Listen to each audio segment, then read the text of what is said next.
I'm going to start by rolling a die. It'll be a D2.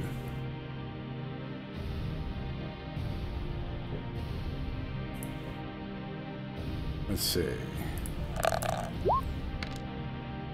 All right. John, what happened last time with you guys? With this group?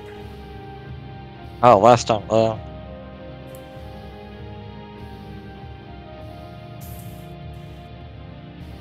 Oh yeah, we were heading to the Malfa Tube, I think. Or we were heading into the forest. And we got captured by bandits.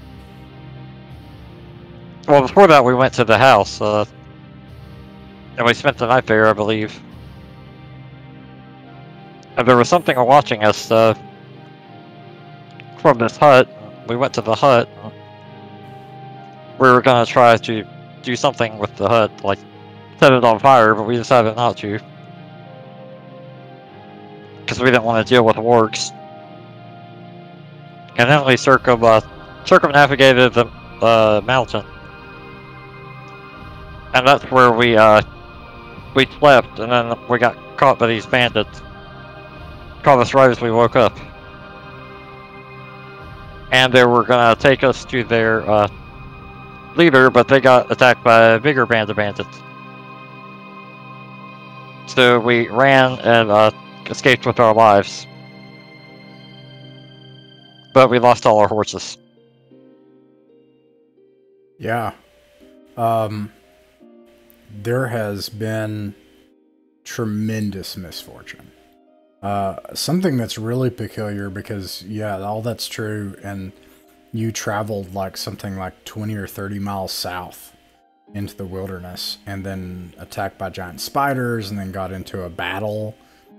Wait, do I have that right? Is that you guys that got in the battle? Yeah, giant spiders. Spiders ate some of the bandits. Yeah. And then there was a battle basically with a rival gang where you all were able to get away. And you got away just by the skin of your teeth and without the horses. Devastating. And also starving.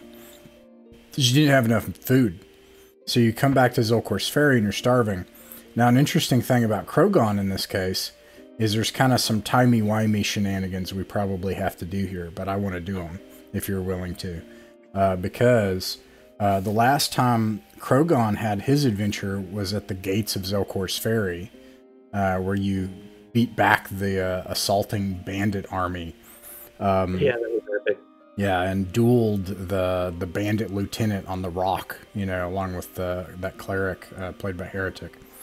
And that was Lunasa the Fourth of Fomhar, or actually... That sounds awesome.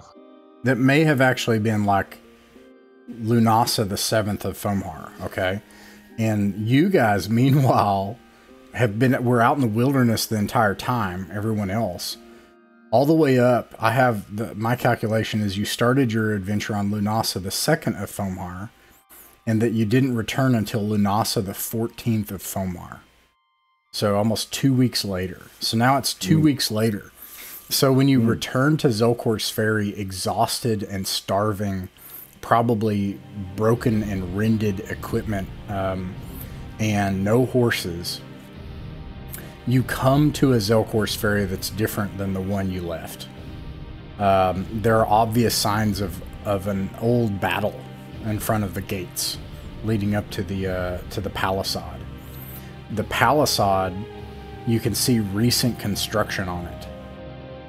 It looks like the previous gate locks and mechanisms that drew it and the towers had been ripped off or destroyed and have actually been replaced and constructed with something else, like fresh wood. And another thing you immediately notice when you arrive is there are very few guards. They recognize you and they allow you back into the settlement, but it turns out almost every single one of Odo's mercenaries have been slain. the settlement came under attack while you were gone. And only one of Odo's lieutenants survived. He has since, it's been 2 weeks, so in that week, two ferries have arrived, and all sorts of people have come into the tavern, including a fresh band of mercenaries, that despite the threat, that's what they get paid for. And Odo does have the money for it. So the gates are repaired. And despite the catastrophe, the tavern is actually probably livelier than it has been in a long time. Because Odo has hired a larger group of mercenaries to come in. And then there's all these people that have heard of your exploits. And these voices that have gone out into Bard's Gate saying that there are these heroes standing for the light and so on and so forth. And they've heard about this stuff, and so a bunch of people have cycled through here. And I'll get to them in a second. But here you are back at the tavern, having recovered. You have your hit points back. It is now the Lunasa, the 14th of Fomhar. The next day. Do you plan on playing on Wednesday, Darren? Yes. Okay. Yeah, okay. So then what I'll do is we'll calculate your one-for-one time, your rations and stuff based on Wednesday. So there's going to be some interesting timey-wimey stuff here, but I think it's fine. Worse than all of this, 2 of your close friends have been slain. In particular, Folger, who was here in the beginning, almost, from all of this. Folger has been slain, and so has the thief. That was our last session, right? Yeah. Yeah. And so that's a separate group, Darren. And so there are these Glorious. 2 groups, yeah, and they've been... Yes, glorious deaths will not be forgotten. Yeah, and this is Krogon, who you all in the past week I will say in that day you would have met. I don't think you've met him before that. Let me kind of move these around a little bit here. Okay, so... yeah. There. It's Krogon.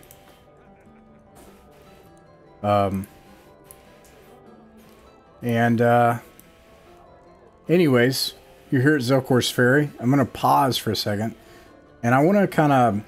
I love the discussion in the chat. And I'm thoroughly entertained by the kind of meta conversation. The kind of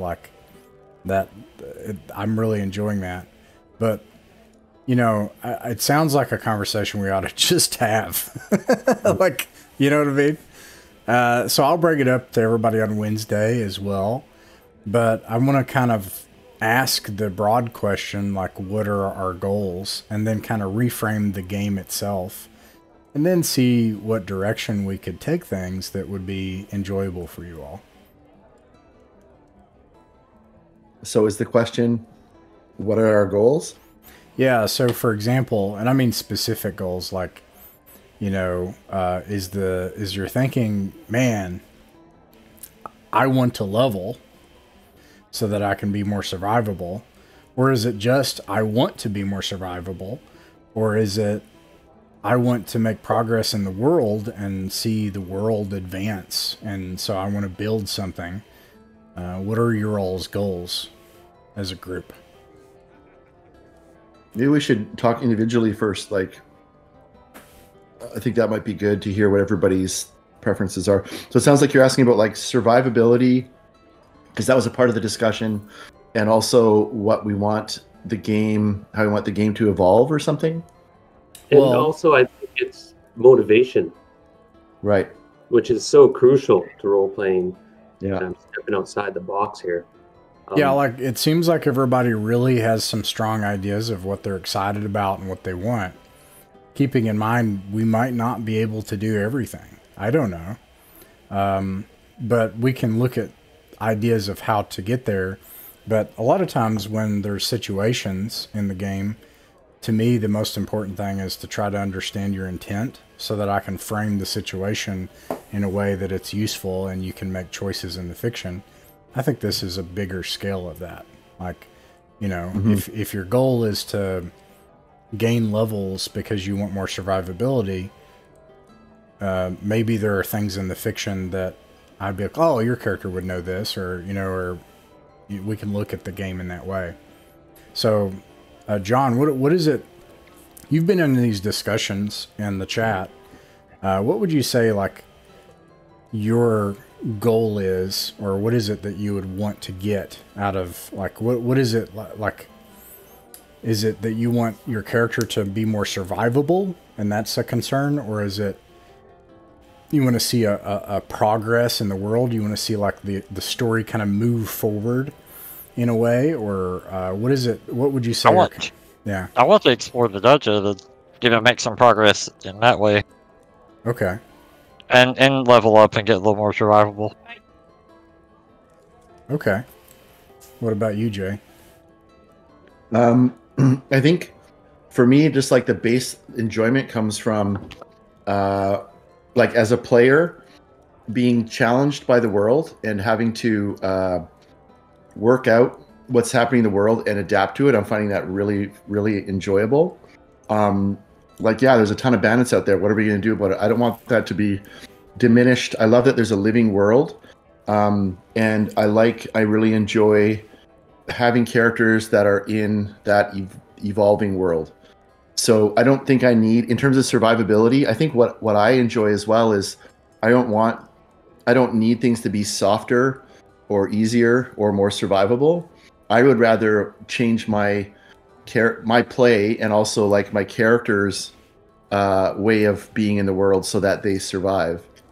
But yeah, so that's what I would say. Like everything's going, I love how everything's going, and I'm just gonna adapt to that. Yeah, I hope that answers the question, I guess. Yeah, well, it sounds like we can answer the question in the fiction then. Yeah, because it's okay. And I have some proposals too of ways that like we can shake up the game in ways that I don't think would actually change the truth of the world. And I'll mention that. But it sounds like we can all discuss it in terms of the fiction or even in character, the idea of like, all right, are we going to create a mercenary company or some sort of the beginnings of such, or a tower, or do we want to try to go and confront this lord, or, you know, and that kind of thing? I think now you may not know Krogon and I may not know your characters. It might be apt at this point to actually introduce our characters. And yes, yeah, but Darren, right? Is that your name? Yes. Yeah, I'd be curious to hear what your thoughts are. Like, what is your what do you want out of play? I mean, I heard you say motivation is a big thing for you, but I'm curious to know what's the draw or whatever. You know, answer the question that Ross said too. Oh yeah, and immersing yourself in a character and role playing a character is about motivation, right? So it's not. Krogon is a bit of the classic barbarian, yet he is driven by a desire for fame, riches, and to drive his enemies before him and hear the lamentations of their women. Right. He's also had some locals rub off on civilization rub off on him subtly. So he's pretty simple in his dreams and motivation. He lives in the moment, right? So he doesn't have grandiose plans. He wants to have fame and fortune. And now the traditions of his people, though, demand a sense of honor, and it's that classic clash of barbarian civilization. So he's very fleeting and but deep down his convictions are real. So I don't know. I didn't explain that quite well, but well, I guess what I'm hearing is that the answer to the question for you is about what your care is really in the narrative, like Ross is saying, right? It's less about like your character leveling and survivability. Your investment is in the way the character's perception of things, right? I'm beyond hunting XP and treasure. Like, yeah, gotcha. I'm beyond that. That's great. It sounds like you guys, I mean, and John too, like these are characters embedded in what's happening. And this is kind of a sword and sorcery world. So it's a very pulpy, good. And that's good because it's a lot harder when there are characters that don't necessarily fit into the gameplay expectations of the world. So it sounds like these do. Could I kind of reframe the game and kind of represent the what I see the game as, and then I wanted to kind of offer like some wild possibilities that might be a wild possibility to where you look at it and you say, no, that's not what I want. That's not what I want out of the game. And that might help clarify even, and this is for me, this helps me kind of understand, what to do and where to go. Can I clarify one more thing though? Oh yes, please. My barbarian character is very much playing day to day in the whim. If I'd brought an elven character, a sage or something, I would bring a lot of baggage and have expectations about his motivations be way more defined. And you know what I mean? And alignments come into play, and the geopolitics, the environment. I mean, I've been adapting to this world. I'm new to this world, Ross. Sorry, and I might be hogging the mic here. I apologize, but adapting to the world, I would like to adapt to the world. And Conan I picked this character trope because he is a fish out of water. Also, though, adapting to whatever you throw at us, Ross. At this moment, I'm not coming in with any expectations. Actually, he's a true adventurer. And I love taking characters like this because the horizons open up. Yeah. I like characters like that too. Yeah. But I also like taking characters with defined things, like taking monks with certain things, like they want to achieve some balance or on a specific quest. I've ran characters like that as well. But I'm still waiting to see what opens up, the opportunities and such. So I think you're getting to that nugget. And so I kind of wanted to kind of reframe the game because all of us chatted before we started the game, but it was more so about like how do we see games in general. As far as Otherworld, I just sort of like said, hey, here's a document, take a look at it. To me, Otherworld, there's kind of two sides to it. For one thing, it's imminently playable at first level. Like if we never played this game again ever, I would be perfect. I would be like, man, that was great. I was happy with that. Like there's nothing else I want out of it other than to have these picaresque, like pulpy characters that are adventurers that go into dark places. To me, this is the Dungeons and Dragons fantasy. Like there are these adventurers with, just like in this picture where they've got like backpacks and cloaks and staffs and torches, and they go into dark places and there are monsters and they evade them and get treasure, and it all takes place in this milieu of like geopolitics and this broader world, so that the characters themselves always feel very small in comparison to this massive thing that probably they'll never reasonably completely explore and are not expected to. So for me, if somebody shows up and they play, and it was designed to have rotating characters, so that maybe somebody shows up and they just play one foray into the dungeon, and that is a complete adventure, and they've had the complete experience at 0 XP.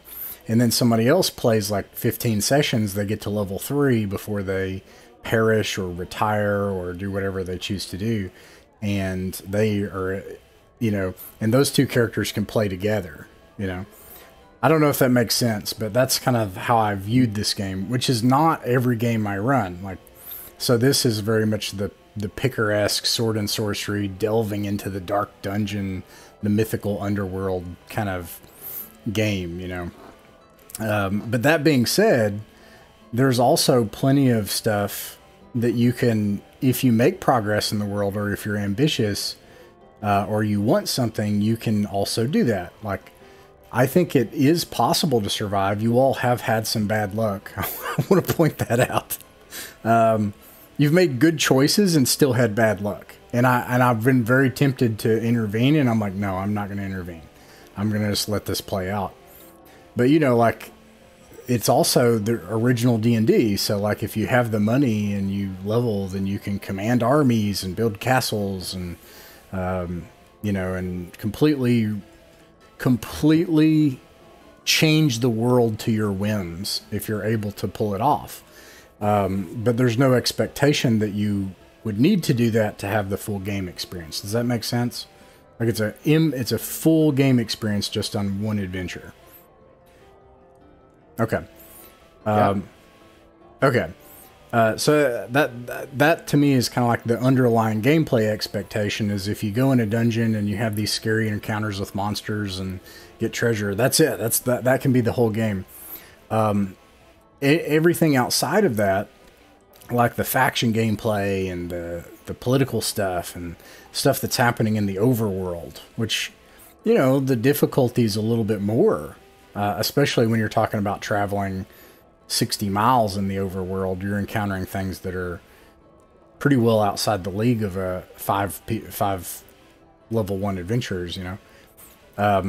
And that's something where I don't want to add anything beyond original D&D. I use the AD&D DMG a little bit, which I think is kind of pretty consonant with this. But I frequently go back and look at the Little Brown Book stuff. Like, that's where I got all the castle construction stuff from, and I compared it to Swords and Wizardry. And then I look at Swords and Wizardry. It's because I'm trying to stay true to that, if nothing else, just then for it as an experiment, just out of pure curiosity. So I don't really want to add stuff outside of the scope of that. And that's why there's, like, you know, only humans and only certain classes, and, you know, and so it has a certain tone and everything. But, and here's my crazy ideas. I'm just going to throw things out there, and you could look at it and be like, okay, interesting, or, oh, I don't want to do that. We don't have to do this as an open table. If you wanted, we can shift, and you can explore adventures that are linear or that have a set path with a plot, like, or a story. I have a stack of them that Frog God made. You know, we can do that.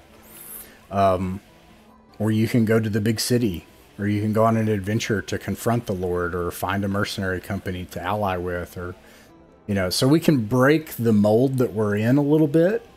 You're not bound to it if there's something that you want to explore or are interested in, or if it in some way helps in your in-game goal, if that makes sense. Like, one of the brilliant things you said, Jay, was you're like, why don't we just wait here until more people show up and then we can lead a team? Yeah. Yeah. If you can afford it, do it. Do whatever you want, you know? So anyways, I just want to throw that out there. I'll shut up. But that's we can exit this gameplay loop. I love the gameplay loop. I think it works great, but we don't have to be in it. Oh, I see. I think what you're trying to say is that you're opening this up completely. Yeah, if there's a purpose, right? Like, you know, like if I'm just saying, if it's an impediment, I'm not going to say, well, no, you know, you can't, and I mentioned this in this document, like, I'm not going to say, oh, you can't really go and figure out why this group of patrolmen were corrupt by traveling to that lord's realm and then infiltrating them.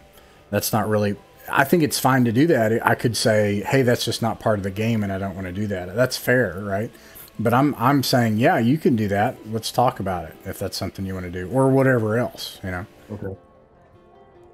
Go ahead, first Darren. question would be, this world we're in, I'm a bit confused again, but we're having the Rappan Athuk, and we have this dimension where it's there's an actual realm with things.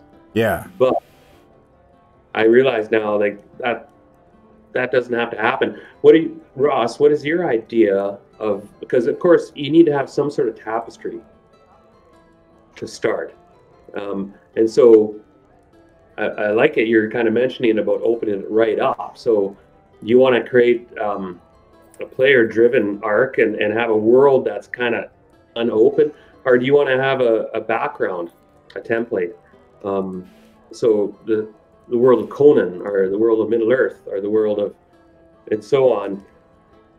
Yeah, if you're familiar with Poul Anderson's Three Hearts and Three Lions, it's what I call mythical Earth, which is kind of like this mishmash of between Dark Ages to early Renaissance time period, an undefined period where it's our world, but King Arthur was real, and and that's wonderful, and that gives us a bit of an idea of what now Krogon is. It's a bit of a cop-out because he's a fish out of water. It doesn't matter what world you create. You plunk him down and he's like, oh, I'm a barbarian from a distant land. Whereas if I want to take somebody from that world, I would need more of a reference point. And in this case, and sorry, I'm talking too much again. No, it's okay. So good. It's also with your character, you were in it, like you were in the world, and you did a bunch of adventures, and then left for a while, and now when you came back, we just kind of threw you in, and so you were I can't ping this, but on this little map here of Albion, this kind of mythical English Isles, you were in Iran, which is mythical Ireland. And that's where Torenhawk was, and that's where you went into the cave of the orcs and battled the orcs and everything. And now you've made your way to kind of an area north of Northumberland, kind of south on the border of Scotland, on the east coast, and what's called Albion, which is mythical England. Although it's balkanized, and it's 200 or 300 years after the death of Arthur. So there are all these little petty kingdoms now. And anyways, you kind of got tossed into that. But I think these guys know that because we mentioned that at the beginning. Right. All these little, Yeah. I guess what I'm thinking oh, sorry, were you going to say something, John? That was just great. Okay. Yeah, for me, if we're, I guess I'm in terms of like what the world is, I'm totally okay. What I like is or what I'm comfortable with us playing to discover what the world is. So I mean, I hear what you're saying about Krogon, and maybe an elf will be different, but like I would be like, I don't need to know anything about, we're starting it's nice to start in a small place like this because we're discovering little tidbits, but I don't need to know what's in Bard's Gate and beyond. Like, I'm okay to learn that as we play. But I think what I'm hearing from you is, Ross, is like, yeah, like we have a certain structure. I think what I would say my preference is, if we're going to open it up, is because you proposed a couple things like predetermined stories and like an adventure, like a preset sort of like thing that we go through or something. I think that could happen, but I really like the sandbox aspect of this campaign. And it could be, but I really like the sandbox aspect. I love the idea, like last time it was so cool that we got hit by bandits, we were with them, and there was the possibility that we were going to begin the next session with the bandits. Like, I love that kind of stuff where it's like, okay, yeah, the whole thing shifted now. For all we know, we're going to be like a bandit. We're going to join and rise in the ranks of this bandit crew, right? So I can see why the West Marches structure of like restarting is really good with a whole group of people. But if we're going to like lock down the table, I prefer that, actually. Like, I love the idea that we might go do other stuff, or like when winter hits, something else might happen, or maybe we'll fast forward. I don't know. But the issue with that, I guess, is if we have two different groups that are 2 different days that are interchangeable, how we're gonna, like, how you want to deal with that. Maybe we still do have. Jay, a lot of the things you're describing are totally within this established, these what I call the gameplay conventions or the West Marches Loop. So, for example, I have a convention for that. If you discover a new sanctuary, you can just start there. You don't have to, so as you discover new things, it kind of like expands your options and things like that. So, yeah, it is a sandbox. It can evolve and your options increase and stuff. Well, so, okay, it sounds like we want to stay within kind of what we're doing and not have a foray off into the world away from it, from what we're doing. But the possibility of that, I think, is really that could happen, though, depending on what our characters do. I like that. And I think the most important thing is, like, is there a reason for it, right? Like, it's not disconnected from what you're currently doing. The question is there some goal or reason that you need to go to Bard's Gate? Is there a reason that you want to go to Eastreach and confront, is there something going on?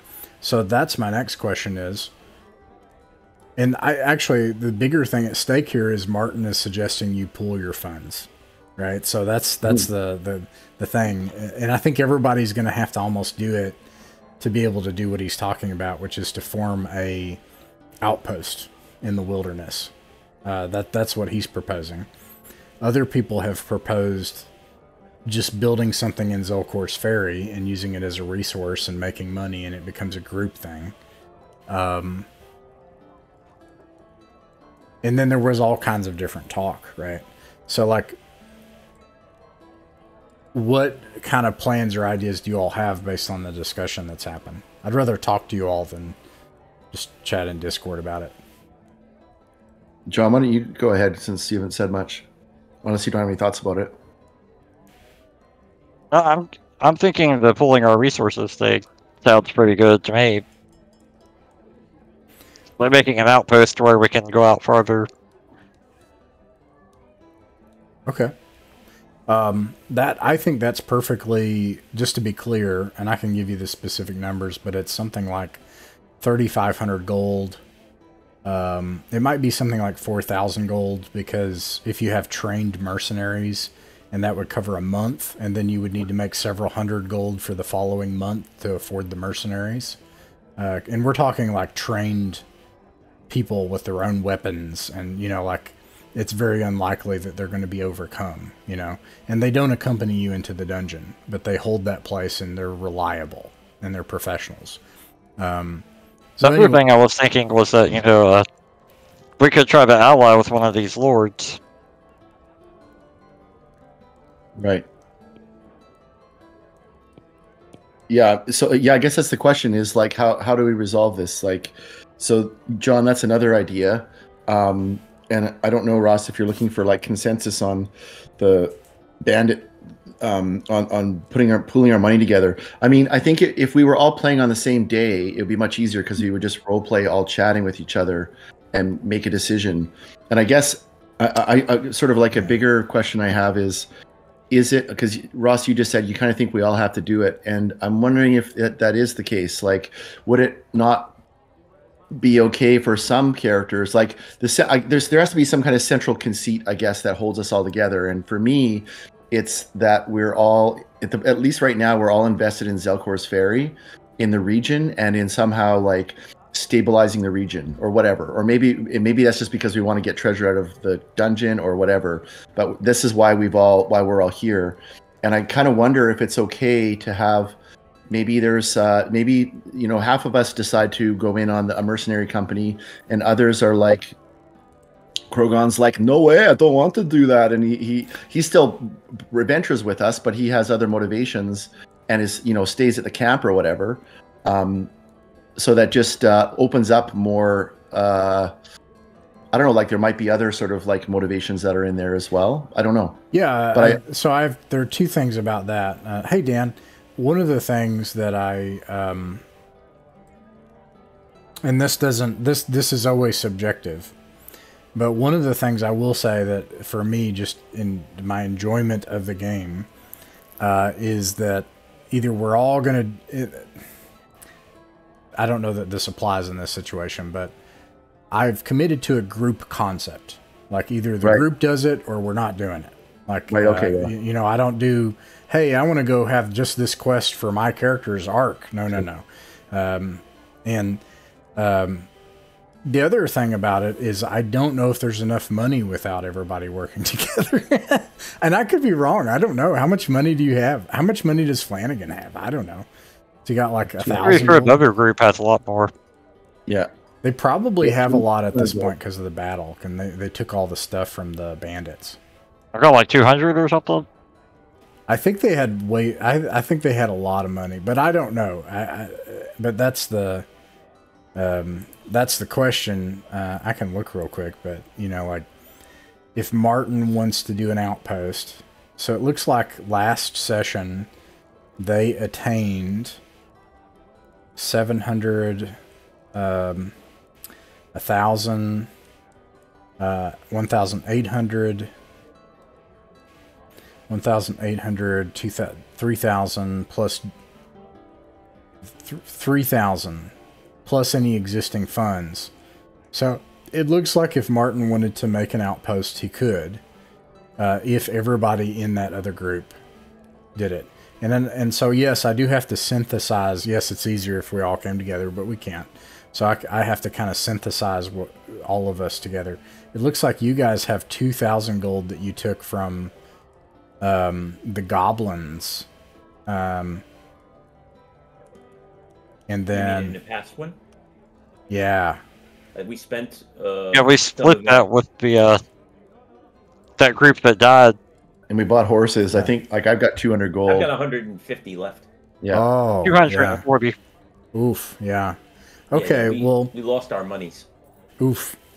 Well, it sounds like you guys are just. There's not much else you can do unless you wanted to.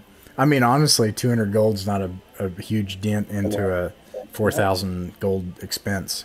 So, I guess so. Like, I'm wondering in the same way that we may have started out in a bandit camp, that if the other group has the money and invests in an outpost and a mercenary company, that's there in the world, and we like maybe we'll join that, but at the moment it feels like, I guess if you were asking me right now, do you want to go in on this mercenary company and have an outpost?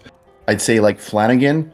It seems like, I don't know, because I'm kind of like an in-character person too. Like Flanagan hasn't had those discussions, so he doesn't it wouldn't. I think what Flanagan wants to do is have a mercenary company, but to have an outpost is a bit of a stretch. And maybe for me at the moment too, I think just like one step at a time. Let's get those are kind of flipped. Okay. A mercenary company would be much more expensive, to be clear. Yeah, I guess maybe I'm thinking of in terms of their cost. Right. Maybe not a mercenary company, and maybe more of like just a bunch of people torchbearers. Yeah, which you could do right now. And by the way, it sounds like this is almost like, it sounds like you guys are just wanting to go in the dungeon and like just make some progress, because you're making progress and you're getting money, and you just got to keep clearing the wilderness and making progress and progressing through the dungeon. That's what I'm hearing. But also, that in itself, like Krogon and others probably think very locally and think very in the moment. That would be appropriate. Yeah. So going into these dungeons will produce depth, hooks, plot. Which is what Jay is saying. Yeah, and as you discover more and you expand and get more experience, your influence expands, and the geopolitics. And I'm curious, and it all depends on the world. Like we're talking about this right now. When as a DM, I've done this many times, creating a world and I always think about overarching geopolitical factors and like who's really moving things. It doesn't have to take effect at the moment, because we're all at these small scale. But things, right? So what I'm hearing is maybe this is kind of a discussion, because I do think they have more money, to be honest. So maybe that and it doesn't sound like there's any need for you all to go and make a big excursion to Bard's Gate or something. Like there's nothing that's a huge payoff that would justify that, or a real clear goal that would justify something so high risk. And I like that you said that you all probably think locally. One of the things that I love about moving from 5e to this is exactly that, because the world is vast and mysterious, and probably your characters will never know all of the different things. Your next character might die, and you may never figure out what is going on with the Lord in Eastreach. And that's fine, because it's this big, vast, mysterious thing that's far beyond that, and it's there. So I was going to say that what I mentioned on the forums, I think at level 1 in particular, and I know there's levels, but it's really, you know, who's going to take us all that seriously to the point of if we had the money to hire a bunch of mercenaries, we would be painting, I think, a target on our backs, because we can that's true left and right. We have nobody behind us, and people will get behind us if we've, you know, a lord or something might get interested in us, and that might be something we want, maybe something we don't want, but that'll happen when we've made more of a name for ourselves. We come back with like a Gorgon head or something, you know, word will spread. But right now we're coming back with centipedes. Yep. Yeah. Yep. Yeah. Okay. I was saying mercenaries when I meant hirelings, basically. Like. Yeah. Oh no. Totally. We need yes. Those. Okay. Yes. Okay. I think I understand. I'm ready to go in this dungeon tonight. Then it sounds like we should just keep making progress and moving forward. And then Martin, I think he wants to create an outpost. Good idea, and I think they have the money for it. And then they could just do that if they want. Yeah, I think it'd be cool. Like I really appreciate Darren you saying what Krogon's kind of motivations were, and I think that's something. I just feel like it's maybe we can all quickly say that because it does, like, that's where I kind of go. And I just want to say, like, with Flanagan, if we, are you okay with me just? Yeah. Well, why don't we just kind of like, so before we do that, does anybody have anything else they want to add, especially to these kind of? I think some of this might be kind of like the other group that I need to discuss this with. Right. But does anybody have any big game things? Because there was all this chat, right? So, like, does anybody have anything on that they wanted to share? I just want to make sure before. I only have one side aim, which is actually for my character a big thing, which is I want to hopefully see those 3 guys again, because I really am annoyed about the whole robbery and my horse. Seriously, if I get the chance, I want to go after those guys again. If they didn't die in that battle, I'm remembering them. The bandit guys? Oh yeah, I'm gonna look around and find out information on them when I have some money to spread. Yeah, that's the motivation part that I think it'd be cool to just hear for everybody. But I think, Ross, you're saying you want to wait and. I just want to make sure if anybody has any of the big macro game stuff they want to share. Oh, because there was a ton of chat. There was a bunch of chat in it about it. So if anybody has anything they want to share, I just want to make sure before we move on. No. Okay, let's get back to the game. Let me describe then. You're here. All right, so we're back in character. You can talk about bandits and hiring people and everything. Mistook what you meant by motivation. Got it. And you can share that in and out of character, you know, like either in or both. But here's and Dan, you just came back, so there's some really important things to kind of recap because you were here really quick. So the last thing that happened is you all had this huge excursion, 30 miles almost south, where you were captured by bandits, and then there was a battle with a rival group, and you escaped. And you traveled back through the wilderness 30 miles to the north, starving. It was almost 2 weeks, 14 days. So when you departed, it was Lunasa the 2nd, and when you came back, it was Lunasa the 14th of Fomhar. There's also a whole, so a lot has happened. So when you came back, it was clear to you that Zelkor's Ferry came under siege and was almost destroyed. And most of Odo's mercenaries were slain. Now, since then, he's already hired a bunch more and then some, because he has the resources to do that. And all of your all's shenanigans have attracted a bunch of other people. And I won't mention what's in Zelkor's Ferry, but if you want to see any merchants or anything, you can let me know. But tonight, the guests at the inn, I'm sorry, this is Lunasa, this would be the 14th, okay, yeah, of Foamhar. Tonight there is a person sitting alone at one table. This place is packed. And in robes, a muscular build, his arms exposed. It's clear that he is armed. There is a group sitting and drinking together and laughing. And to put it simply, they look the very picture of an adventuring party that is perfectly balanced. It's clear that they have people that are arcanists and people in armor. I mean, this is just... They look like what you all... And they look very experienced and well-armed. And then there is another table. It's actually two other tables of people. And they look the sorts that you see come through here regularly. And they are... they look desperate and ragged. And that's what's going on tonight in Zelkor's Ferry. Cool. How many people in the two other tables in total? The two, you're talking about the people that are obviously kind of the transient people that came in over land. Okay, there's a table of 2 and a table of 4. Okay.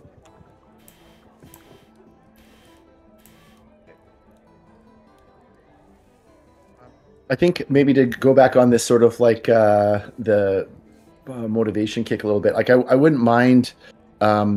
Okay, actually, it can be in the inn. So Flanagan has Folger's sword and shield, and I don't know. Maybe let's just say he hasn't talked to you guys about this that much, but he's just sitting there and he's actually looking at the sword and this engraving that's been put onto the blade of the sword itself, I think. And it's this, you can read about it in the role play. It's that Martin wrote in there, and he's looking at it and he says I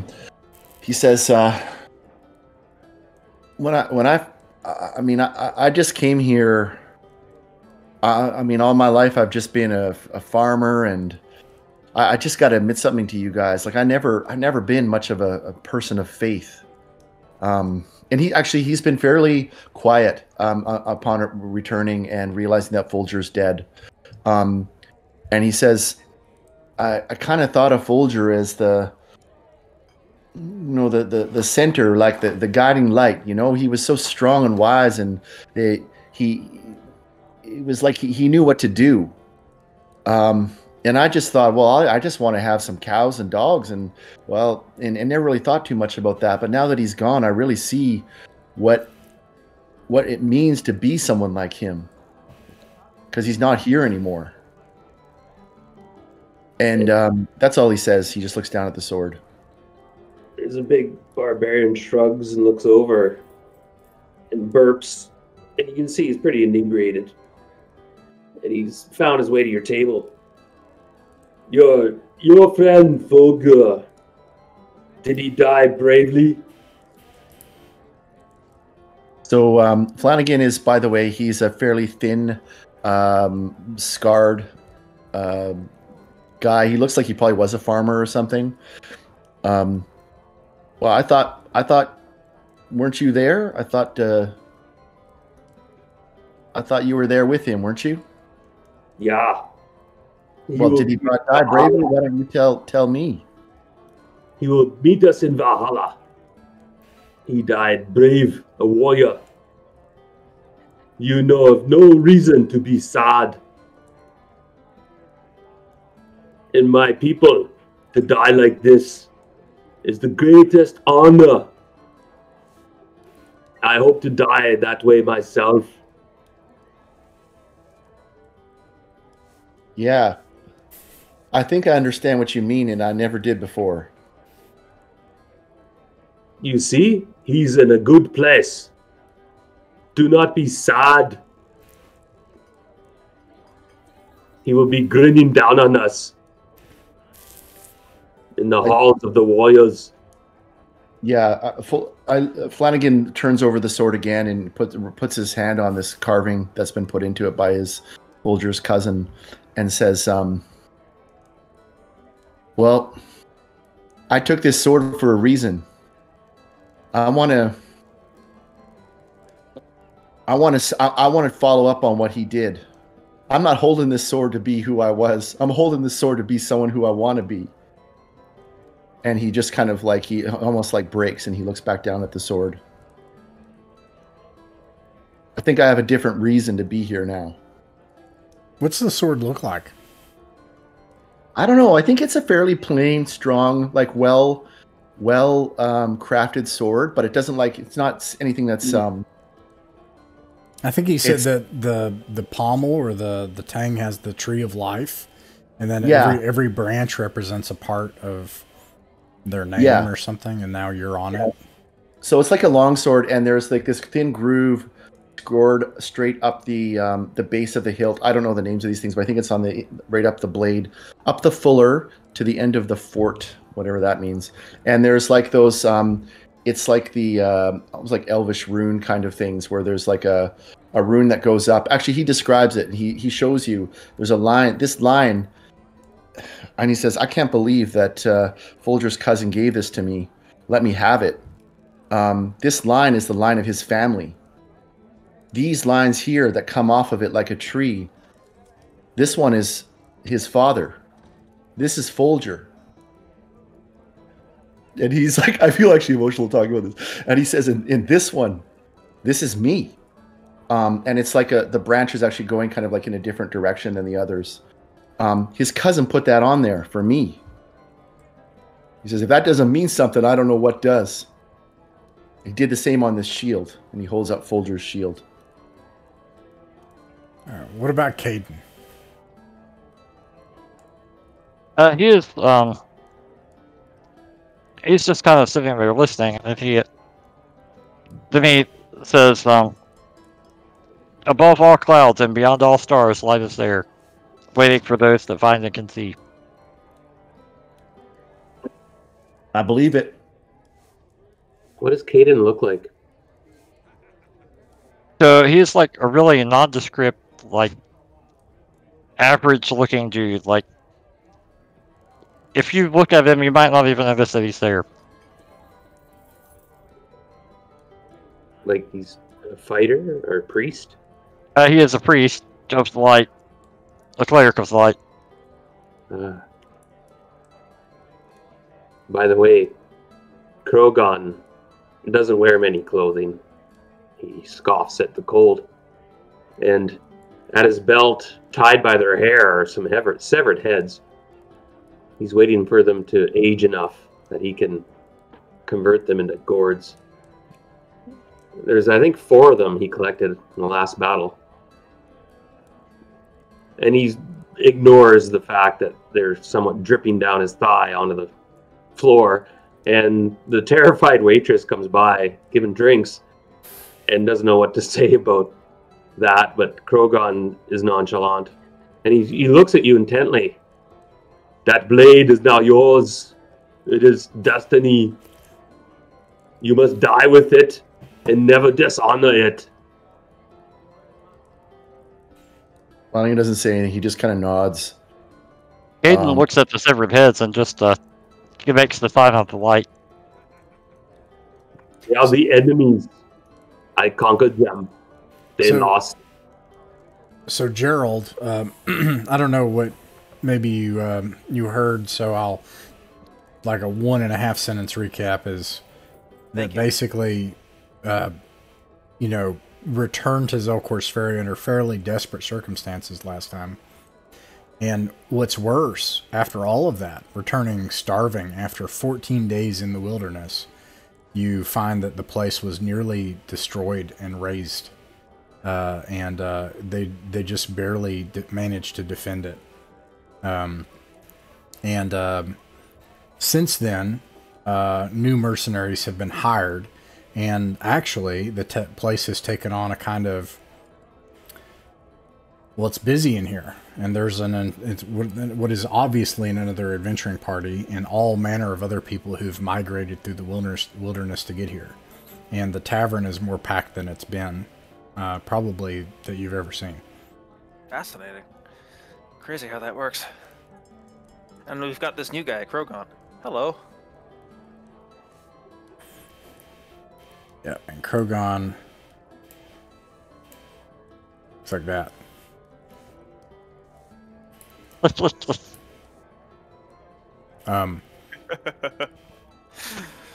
And then Gerald. What does Gerald do, and what are his thoughts on these things? Gerald is just glad to have a place where he can take off his armor for 5 minutes without immediately having like an anxious flashback to getting jumped without it again. Yeah. So for the moment, he's just happy to be here. Yeah, Gerald just had a terrible time in the wilderness. Misfortune. He's gotten away with it. Everyone else, though, everyone around him. Yeah. Terrible times. Yeah. Okay, and what about Alaric? I was very crushed about Folger. I kind of looked up to him. He had, I'm a little concerned without having his, even though he hadn't been with us, he was very well sure of himself and had a way with collecting people. I mean, look at Flanagan here. He's a welcome member, and Folger is one of the people who talk to these guys. Yeah, I have no intention of dying with a sword in my hand. I have an intention of living with a Gorgon head in my hand, as it were, and being well known throughout the land. He died bravely, but I'd rather live bravely and die with children and stories to tell. But that be said, I have to risk my life before we get those stories. So I guess I'm still with the barbarian for now. Yep.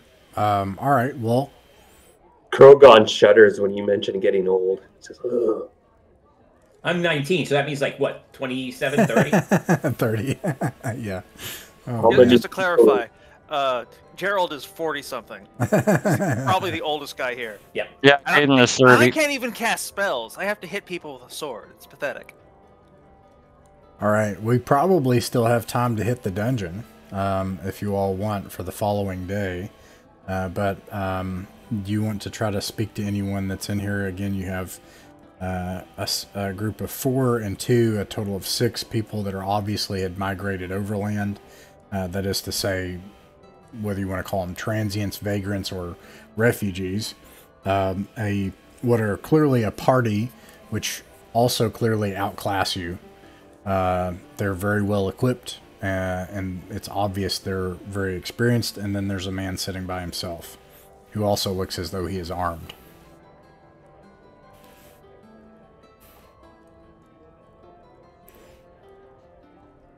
I think we should make a pitch to the well-balanced party of 4. Even if we have to split the treasure with them and give them a full share, I think it's probably a good idea.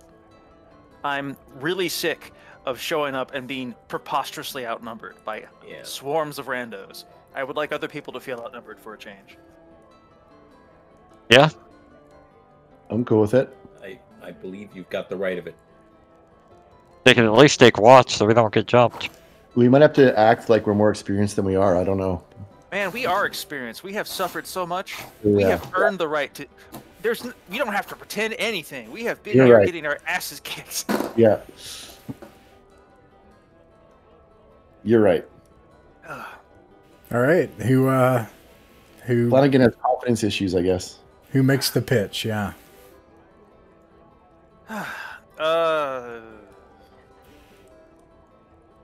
Flanagan will go. Okay, sure. I'll walk over with you. I mean, maybe a few of us should go over. That sounds good. Or all of us, actually. Why not all of us? Why don't we all go? Yeah. Krogon will have a wench on his leg. We but, could watch. allow him to have. She's related to. She's probably related to to Odo. Be nice to her. So we're gonna. Hi, we are a merry band of adventurers like yourselves, fellow travelers under the law. We're going to go to that nightmarish pit of despair tomorrow to see if they've got anything nice. Would you like to come with us?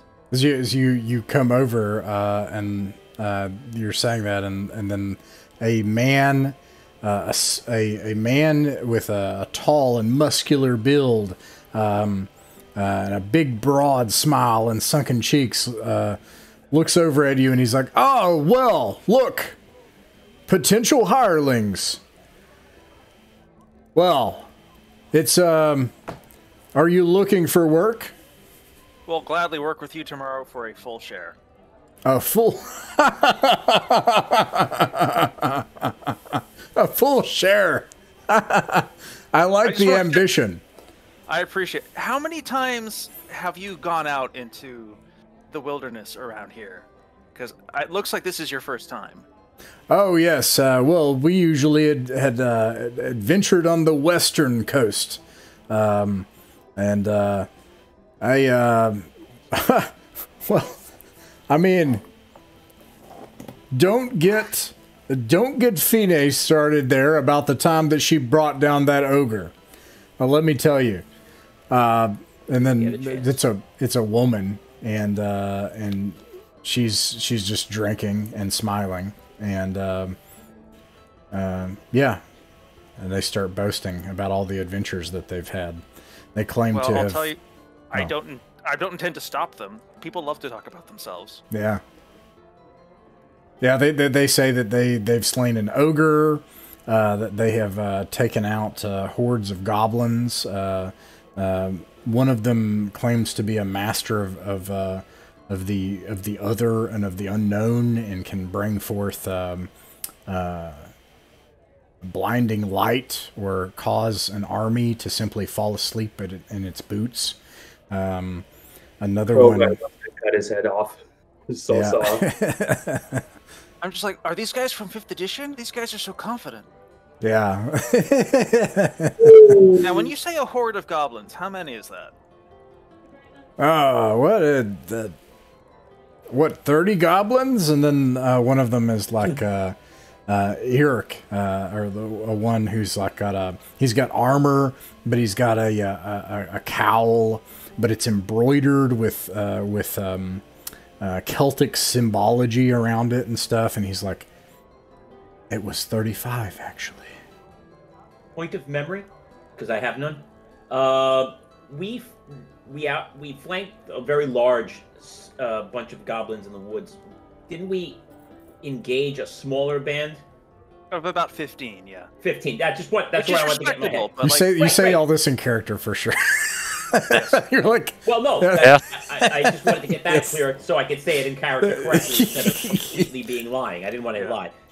So I go, well, we engaged something about half that number and took them down without a scratch, basically. But we did avoid a group that was probably 50% more that we could see than that number. It was probably 40 to 50 in sight. And we heard more in the woods, which we avoided them because that didn't look like numbers we'd want to engage in, especially since we had just taken out that earlier band. So there's a lot of stuff tramping around these woods if you're not careful. Those little dog men. Oh, There are at least 100 of them. Darren? dog You men. mentioned the various bandit hordes. I mean, I'm talking The bandit hordes, yes. hordes, not Darren, I think Darren not wants. a squad.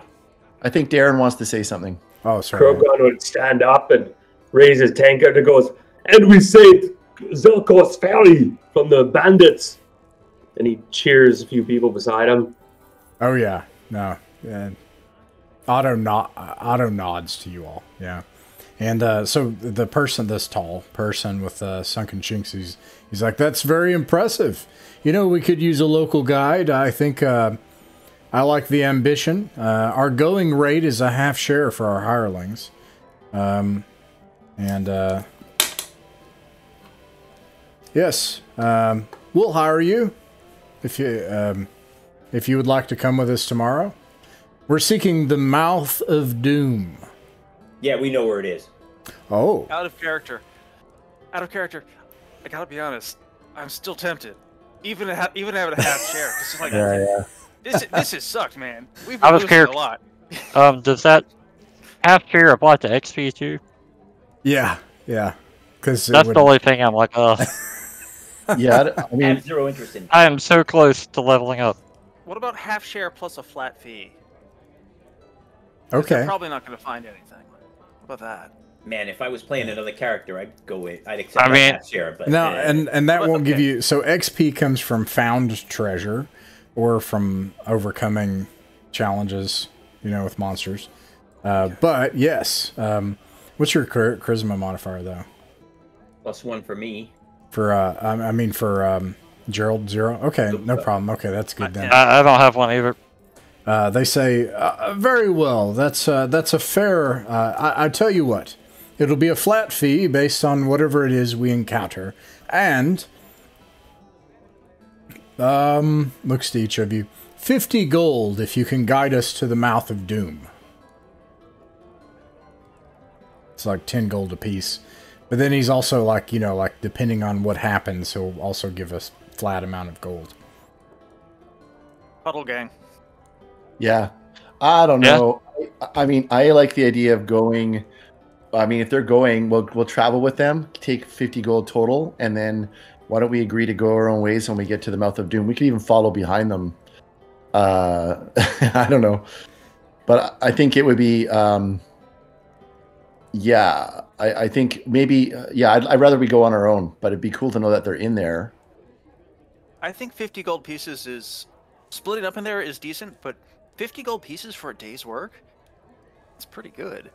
Well, yeah, I mean, just to get like 50 gold just to take them to the mouth of doom, and then we go our way once we get there. Yeah. I mean, I don't know what else we do once we got there other than go in the hole, but Yeah, I mean, we go in, but it's like we're not going to go with you when we get to there. We're going to do our own thing in the mouth of doom, and they go their own way. Like, we're not going to be their hirelings for half price. We're just taking 50 gold to get them there.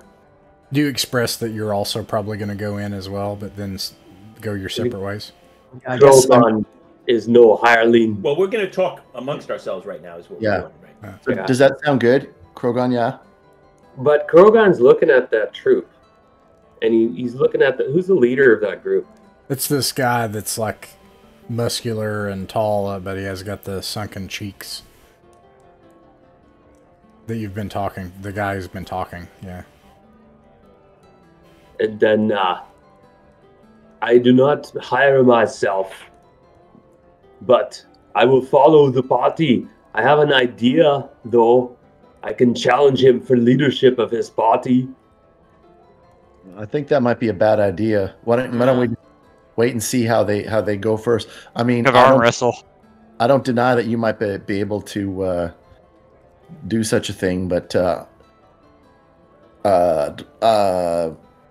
don't want to offend you, Krogan, but I'd rather you stay with us than go off with them. I mean, I'm sure you could lead them, but I want to stick together with you if we can. Yeah, you're wise. I like your sword. Okay, so are we agreed that we'll agree to go with them for 50 gold, but then split ways there? What does Caden think? Yeah, what does Caden do? No, he's okay with that. Okay, so we'll go back to them and let them know that's what we're willing to guide them there for 50 gold, and then we'll split ways. We're going to go in as well, but we're not going in as your hirelings. He's like, a competition then. Well met and accepted. Very well. We'll still whoever pay brings you back for the most loot whoever brings back the most loot, loser has to pay for their drinks when they get back. Ha ha! And he slams his mug on the table in enthusiasm. The I one like with this. the This means that embroidered. Ross is going to have to play by himself later. And if we win, you have to give 10% to the church. Dan, was there something you wanted to say there? No, I was just saying Ross is going to have to play by himself later if we do this, because we're going to be splitting the party. Yeah. All right. Let's see. Starting with this in the morning. You don't want to hire any of these scouts on the side? Yeah, actually, that's a good question. We don't have to roleplay that, but you. Even sure they can survive. I wouldn't mind. This is like I think a pretty good strategy is just to maybe they'll take off at the end of the day, but maybe some will stick around. I don't know. We paid them well enough. Yeah, meeting people is good. So the way torchbearers. I want to be annoyed at them. I can't. They're just too nice. So you don't have to pay much for them. They'll probably just a couple of gold pieces. They're happy because they just want to get out of here. If you just give them a couple of gold pieces, that's what they'll do. The downside to having torchbearers is they do split your XP. Right. I divide your XP dividend out based on how many there are. So how many do you want to hire? You know what, Caden? I think that's going to be, I think you should have a call on this one because you want to level up. We don't have to have any if you don't want. Corrigan could cut their heads off when we leave. What XP? No, what do you think, John? I'm still adjusting to these civilized ways. Peons, we cut heads off. Should we have any, Caden? Or John, what do you think? What are you thinking here? What would need to survive? Usually I would suggest... If I die, I don't get any XP. Usually a level 1 dungeon, you do well to have 6 to 8 characters, in my opinion. That's a good number to have. Yeah, but are the characters per se? If we're hiring to just be torchbearers, so maybe we need to hire non-torchbearers that will carry a torch. But they're none here. There's none of them here right now. And there's one just giving more experience alone. There's that one person by themselves. They're still randomly could get hit by missiles that would have hit us, I suppose, right? Yeah, who was that one person by themselves? Yeah, Krogan will go down and sit at the table with them. Okay. Oh my friends. They introduce themselves as Gormal, and they've heard that there is treasure and challenge here, and they've traveled here because of the tales of exploits that they've heard. Oh, do we also have Connell with us, right? The thief? Connell left. Yeah, after he made it back, he's like, I'm out of here. Yeah. Okay. Oh, yeah, after last time, yeah. Understandable. Okay, why don't we hire this Gormal dude then? Okay. Yeah. That'll be a half share, because he's a retainer. Okay, that's better. Let's do that. That's better than a torchbearer, hey? Yeah. Okay. All right. The next day, some bad news. Some of the worst weather that you've seen as the fall approaches. The winds and the rain beat down outside, bringing everything into mush and slush, and the rain makes it hard to even see more than about a mile out in front of you. Despite all of this, they call themselves the what's the name of that place? Let me think of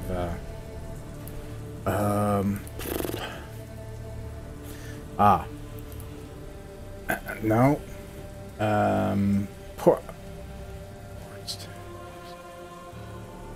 I can't think of the name of the place. Portsgate. They call themselves the Lions of Portsgate, and they assemble, and one of them mutters a prayer with them. The party leader, he didn't tell you his name, by the way. He kind of tells them to hurry up, and then he's like, all right, is everyone ready to depart?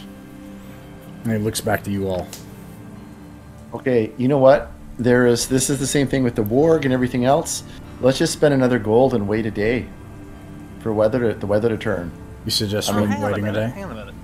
The weather sucks, but that'll keep everything down. Like, that'll discourage the bandits from poking around looking for trouble. That'll just keep animals hiding in their dens. Heavy rain discourages most things. It might actually be safer. I think Gerald's right, because the bandits looked a little on the fat side, at least the ones who won, so... Okay, what do you think, Krogan and Caden? Yeah? Yeah, I wish to engage with the enemy. Yeah, let's go. Okay. All right, we're going. Yeah, we're ready. All right. Play chaos. Ready as ever. It's a good thing you hired us, because this is, I don't know if you'd find it in this kind of weather. Yeah, seriously. Could I spend the evening carving all the flesh off those skulls and then adorning them onto my person? Creating a skull belt. Oh, yeah. Man, skulls are big. The next day. That's gonna rattle. You have a skull belt the next day. All right, so when you this makes it the 15th of Fomhar, or Lunasa the 15th of Fomhar, and you depart. Where do you all go? You can only see some forestry just south of Zelkor's Ferry. Well, we know the way pretty well.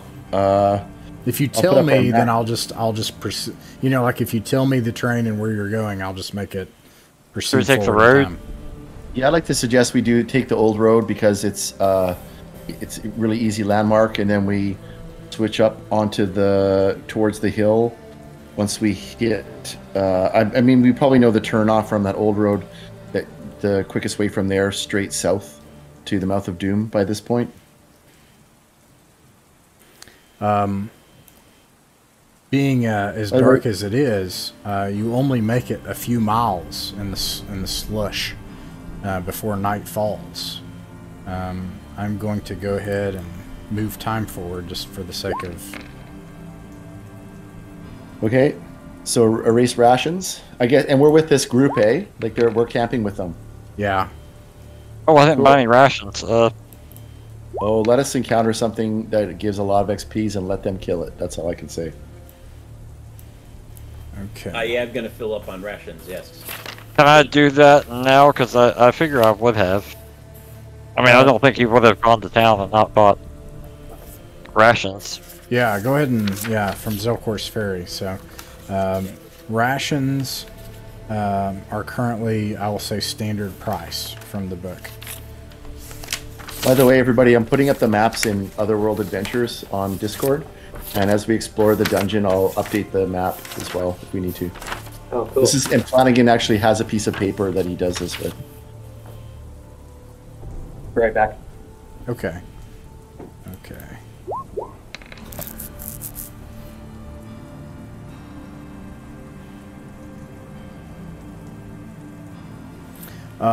You actually encounter a group of very desperate people.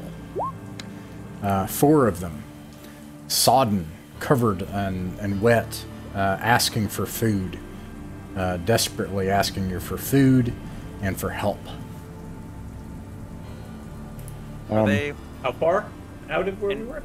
And when did this happen?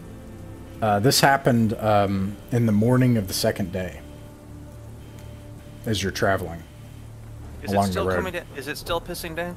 Still Yeah. pissing rain? Mm-hmm. I'm going to look to our compatriots and I'm going to be like, hey, we should be charitable. We're not far from Zelkor's Ferry. We should escort these people home so that they don't get eaten. I mean, we have a Are we guiding? contract with these folks though too. I mean, I think the old road is pretty clear. We can tell them where to go. I'm happy to give them some of my food. Yeah, same. Yeah, why don't we each give them a day's ration that should cover them? And I'll toss in a gold as well for them to buy something when they get there or get some kind of lodgings or whatever. I'd have to get them a common room. Yeah. I'll give him a gold as well. So speaking of which, I got 8 days, so now I have 7. No, I have 6 because we used one. They're extremely grateful for what you've provided and the directions, most especially, which will probably be the thing that keeps them alive. Let's see if they survive. Do the Portsmouth Lions help them out or no? No, the one, the tall one is just like, we should make quickly. And, you know, like, it's hard to even talk. You have to, like, raise your voice out here. He's like, fine, we'll give them some supplies. I'm sorry for your misfortune. I agree, if you follow the road back, there's a settlement. The innkeep is a good man, and they have good food. Good fortune to you, and light protect you. Okay. All right, and then this makes it the 16th. Let's see, I gotta mark this. 16th, Lunasa the 16th. And, whoops.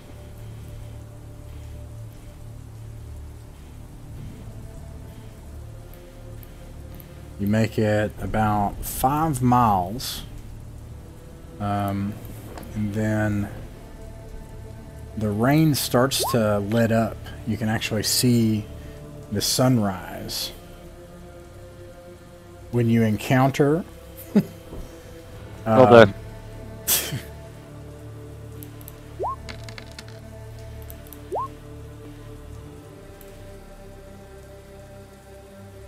I have a few things to figure out here. Uh-oh. Take your time. We're actually going to earn these 50 GP.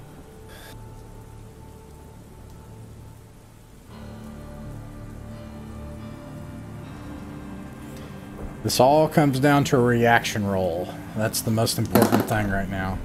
Not the metagame, Yeah. but this is the big thing right here. Okay. What's the reaction roll?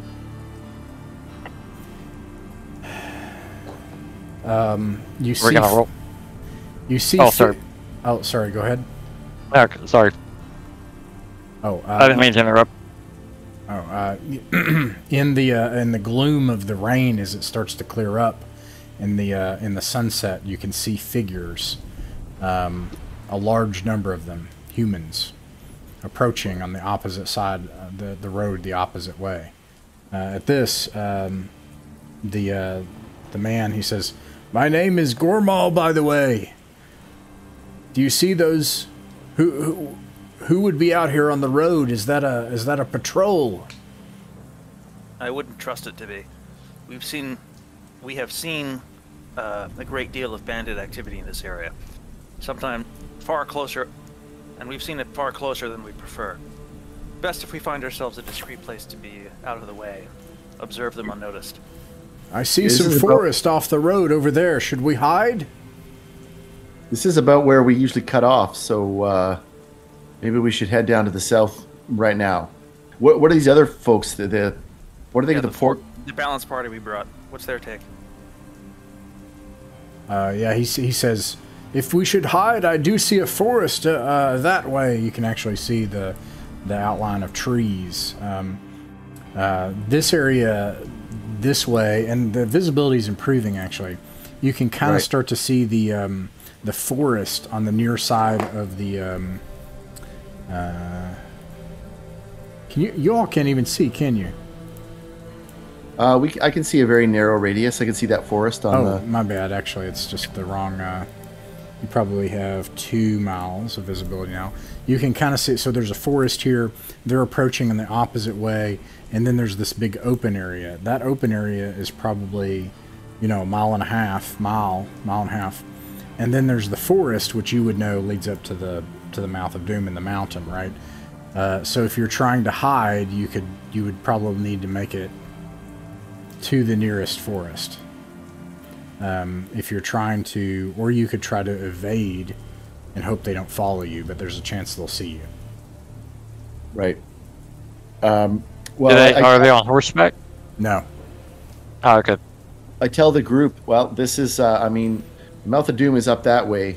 There's been all kinds of trouble with bandits around here, and, we go high, we're going to waste half the day in those woods. Do you all have anything you can do to help conceal us, or some special thing if we head up straight to the Mouth of Doom in case, or fend them off if they chase us?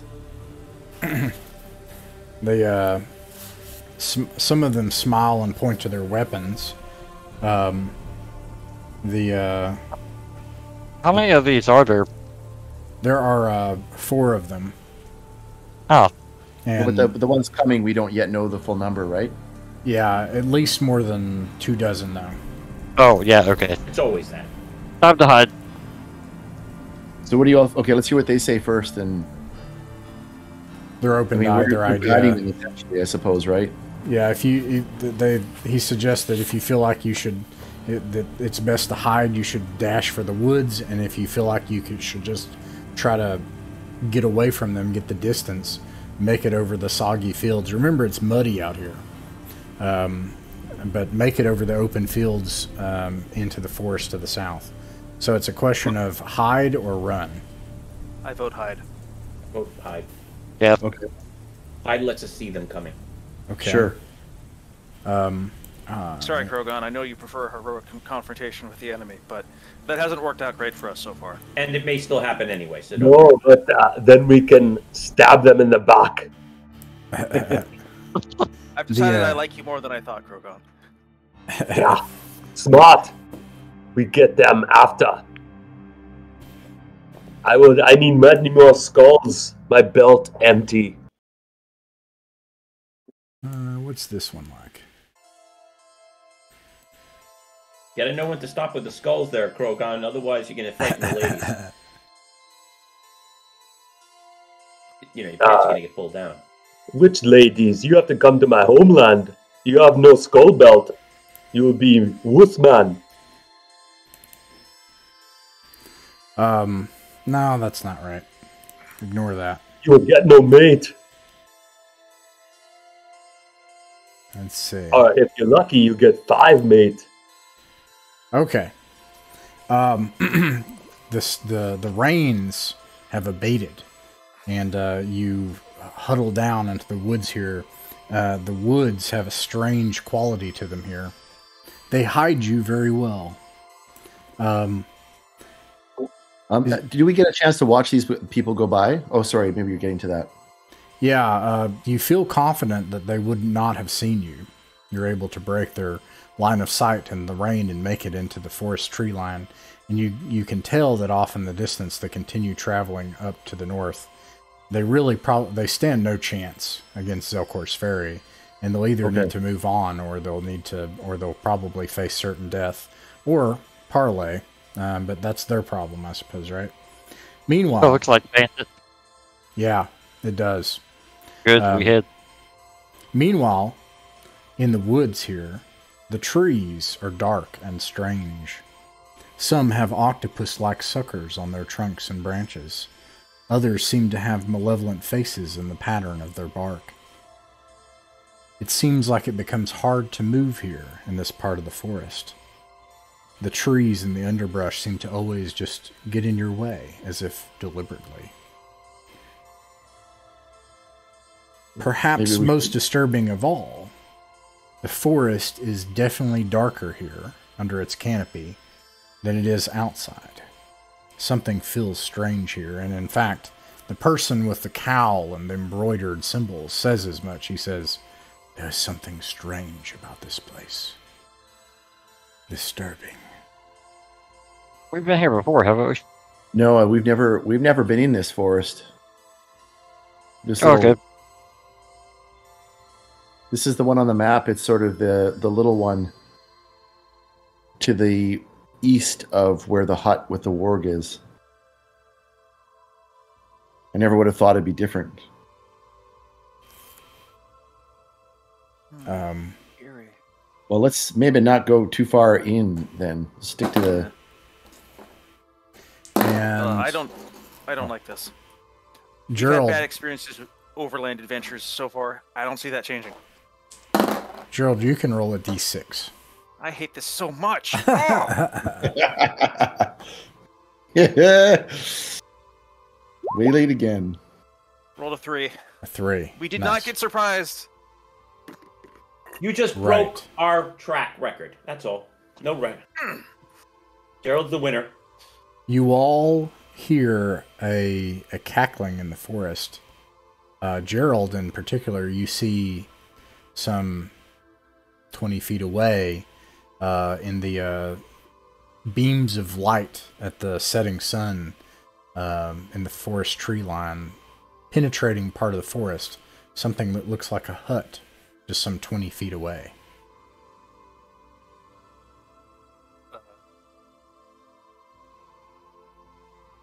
It's not the same hut from last time. It's a different hut, yeah. Yeah, I was supposed to.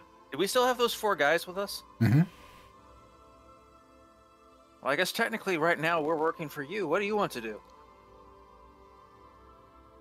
The one with the one starts to speak, and then like another one, the one with the cowl that's embroidered with the strange symbols, he stops him and he's like, "I think we should leave this place. It is an unholy place. Something is wrong here." I see no reason to second guess our wise and beneficent employers. But all right. But We're gonna go to unholy places. The whole thing is unholy. Okay. my companion has a compelling thesis. All right. You should see where we're gonna enter the mouth of doom. Do you all depart, or do you investigate the hut? Let's go with them. They want to leave. I don't want to deal with this hut right now. This place. We can come back when we. Market. This is Yeah. gonna put us. This place seems like we're gonna end up in a pot, or like a garden. Baba Yaga. You see Krogon kicking in the door. Yeah. Wait, Krogon! No, oh no! Krogon, no! Really? Take me away. I've marked it on the map, so we have as a place to return to. Marked as Witchy Forest. Do we sense, like, we study at a moment, like Krogon, he crouches down and puts the soil between his fingers, sort of thing, and looks at this hut. Why do you fear this place? It's just a hut. I just point emphatically to one of the really messed up trees that we're dealing with. All right. Just so you guys can get a little Oh, sorry. Go ahead. Sorry, I was just being cheesy. Do it. Please be cheesy.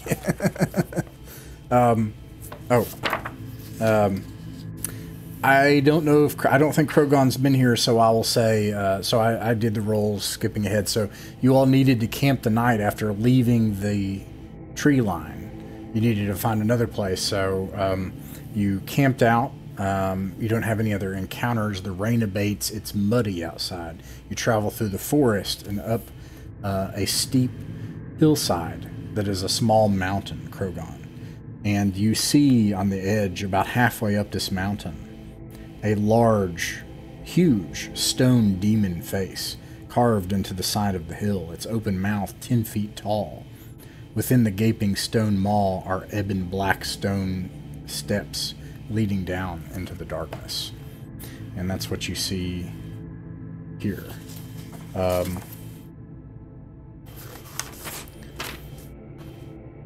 And can everybody... I'm going to pan the camera. And it looks like I don't have anything that Mythic Mountains can see, so let me fix that. Nothing. All players. Boom. There we go. That way I can see. And I'll also do that with this one. I'm just going to use one token for like that huge party. I'm not going to have like a ton of tokens, or it'll be even more laggy. But you come down here, and is everybody able to control their tokens? Yes, I moved around. You're fine. Yeah, but we have 2 Connell tokens. A bit laggy, but it's not. It will be laggy, so what I'll do is I'll kind of pan it frequently to where whatever is going on, and you tell me, and I can kind of move it around pretty quickly as well if that ever becomes a problem. One of those Connell tokens, those are 2 things. One is your hireling, who is Gormal, who you hired at the tavern. The other one represents the 4 other characters.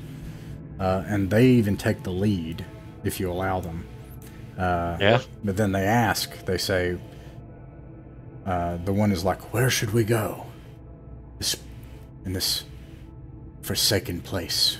Everything is, for Krogon's sake, everything is these large stone slabs, the floors. The whole place is made of stone under the earth. It would have been a massive project long ago when it was made. Well, I'm afraid the deal was that you were going to give us 50 gold to guide you to the mouth of the cave. You're here. And if you want more information, you're welcome to pay us. But I mean, I don't want to see any harm come of you. But you seem to be fairly capable and like to talk about how capable you are. So the deal is done as far as I'm concerned. I want to see that 50 gold. I have total faith in you, comrades. He hands you the bag of 50 gold and smiles, and he says, Then I'll good give point. you a free piece of information for my conscience. What? If you go through to the south and to the right, there's going to be a place with holes in the wall. If you see that, unless you want a long, dangerous fight where you may become incapacitated by paralyzation, close the door, go the other way. All right, he flicks Alaric an extra platinum piece. Woo! And I'll tell you one thing, and it's not because I need anything from you. There's a pit trap to the south, right at the intersection of a T-junction between two hallways. Maybe more of them, I don't know. But you can keep your platinum, I don't need it. And if you come to a door with spikes in it, do not open it. All right, where do you all want to go? From where you are, you can see around you that there's this large room, Krogon. Some of this for Krogon's sake, because he hasn't been here before, right? And there's gosh, let me. I don't have an avatar. I don't think. Oh, yeah. I'm sorry. Let me fix that. Let me drop your token in. And Krogon is, he's just following along, and and the moment he went underground, you see he's a bit nervous and looking at the ceiling.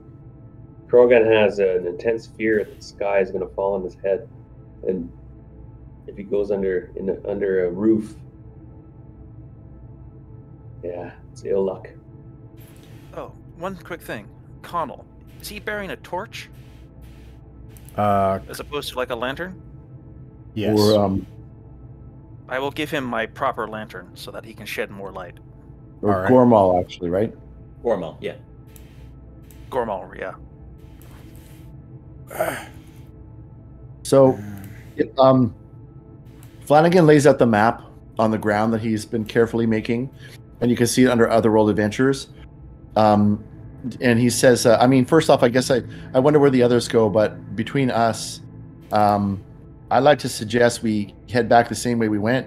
I mean, we were going down to the south, and he traces this along this sort of S-shaped hallway that we followed. Yeah, I'm looking at it. We know the route that we took. It led us down in deep. We also know, and he points to the west, or the east, sorry, where it says arrow, it says evil. And he says to Korgon, we were down here once before with a woman who felt a deep dark evil that way. But so maybe it's something to be aware of. But I'd like to suggest we delve deep, follow those hallways, and see what we see going down that way. I think there's a few doors we didn't open. Yeah, actually, just to kind of condense this, so I'm looking at the map, okay? Do you want to return to the edge of where you had explored last time, or do you want to check one of those doors?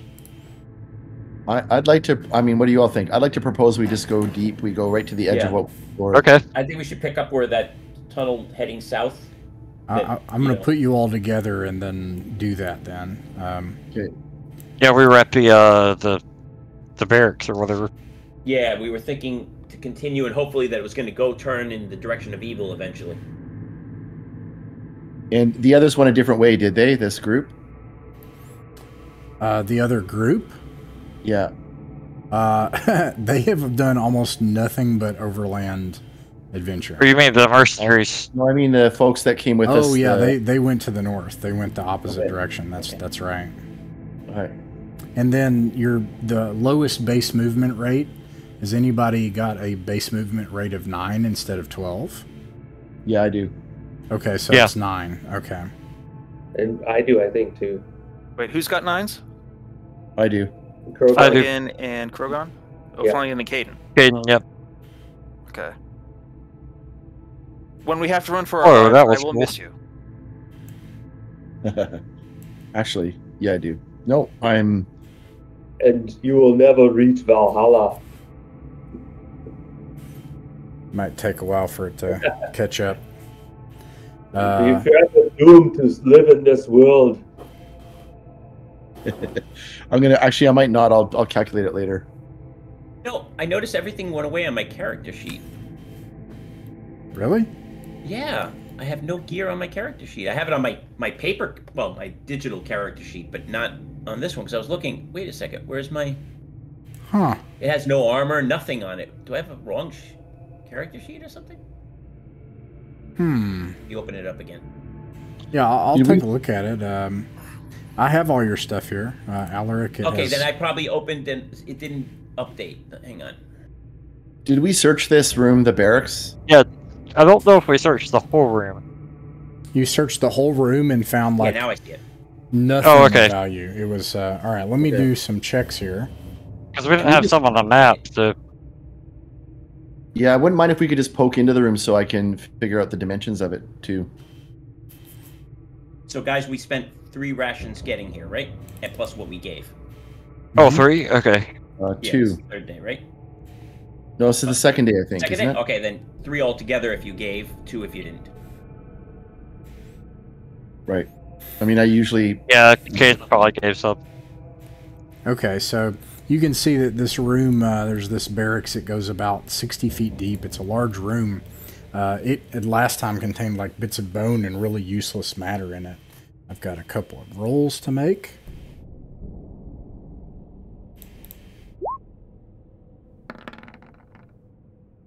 Here we go.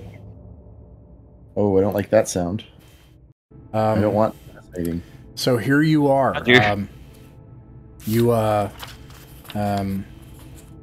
You see this abandoned barracks. The last time the footlockers merely had like a candle stub, a mouse skeleton, a needle and thread, and a bent copper piece. That was after searching it for 10 minutes. And here you are. There's this Port Krogon. I think you probably are just going on the map that's posted in Discord and then following everybody else. There's the corridor behind you leading to the entrance, and then the corridor continues on in the dark ahead of you. You can see that it makes a 90-degree dogleg turn to the left about 40 or 50 feet ahead.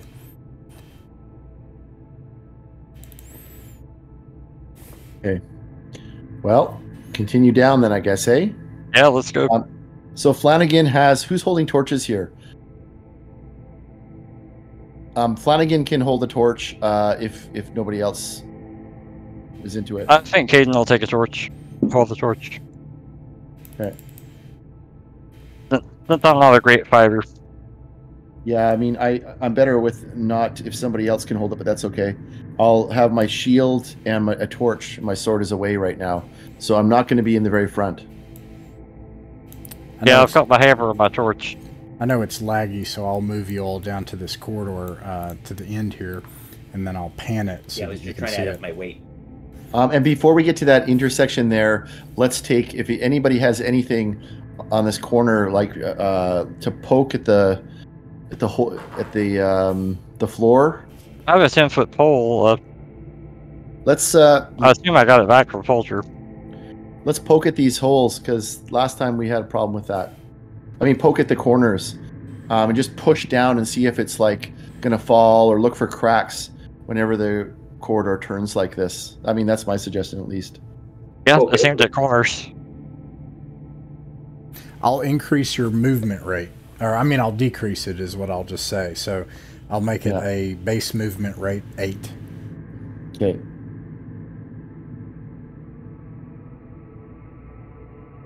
I feel like I'm mapping this incorrectly, but that's all. That's what it's all about. So that gives you 160 feet. It's currently been about 30 minutes. If you continue, you poke the edge of this corner, another 90-degree dogleg. You don't find anything when you come there, but you can see ahead of you in the darkness. I'll describe this here. The edge of your lantern light. You can see that there's a large room with 3 rows of pillars running north to south. Shadows cast, cutting angles in your lantern light. There are 2 deep bronze fire pits on the far wall at the very edge of your light. Each of the pits contain a wide bronze bowl, a whole 10 feet wide. Are they lit? 2 of them, both are blazing with an eerie green flame that rises 10 feet into the air, throwing emerald sparks toward the chamber's arching 30-foot high ceiling. Jesus. That's what you can see from where you currently are. Is it possible for you to light the room so we could? Because right now we can only see up to our torch distance, and It sounds like it's more lit up than the only thing that you can see is an eerie green glow. The fire does not look natural. And how far down is that? To the edge. And I'll show you. It's down here. That's how. And I will drop a light just for that. I'll put a. Yeah, that'd be great. Boop. Okay. I think we got some Valhalla action coming. Oh boy, what do y'all think of that? You know, it's difficult. I think we should discuss how to approach this room. If you guys, this seems like some shit might go down. Rogan goes running and screaming, and we follow up and try to attack the things from behind when they jump them. Well, should we just go in? Yeah. Let's prepare our weapons and go forward. Okay, yeah, at least to get a sense of if there's any exits to this place. And Flanagan's paying particular attention. I don't want to go in too far, but I say watch for anything hiding behind those pillars. Any place anything could be hiding is what I'm most worried about. How high is the ceiling from where we are at now? Is it abnormally high or just a normal? Are you talking about the corridor where you're? Yeah, where we are at the corridor, and then I'm gonna look as far high up as I can see in that other area. Whoa! Oh, what happened to me? What's that?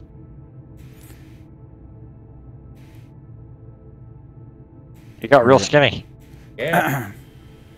What? The corridor is 15 feet high. It opens up into a wide chamber that goes up probably 30 feet high. Okay. Is there any kind of a like any kind of mechanism where it begins to open up? In other words, is there anything that could come down, like a portcullis or a gate or anything like that? Do you move up past the corridor so that you could get the lantern light into the room to see what's in the room? I think the first question is anything going to trap us in the room before we go in?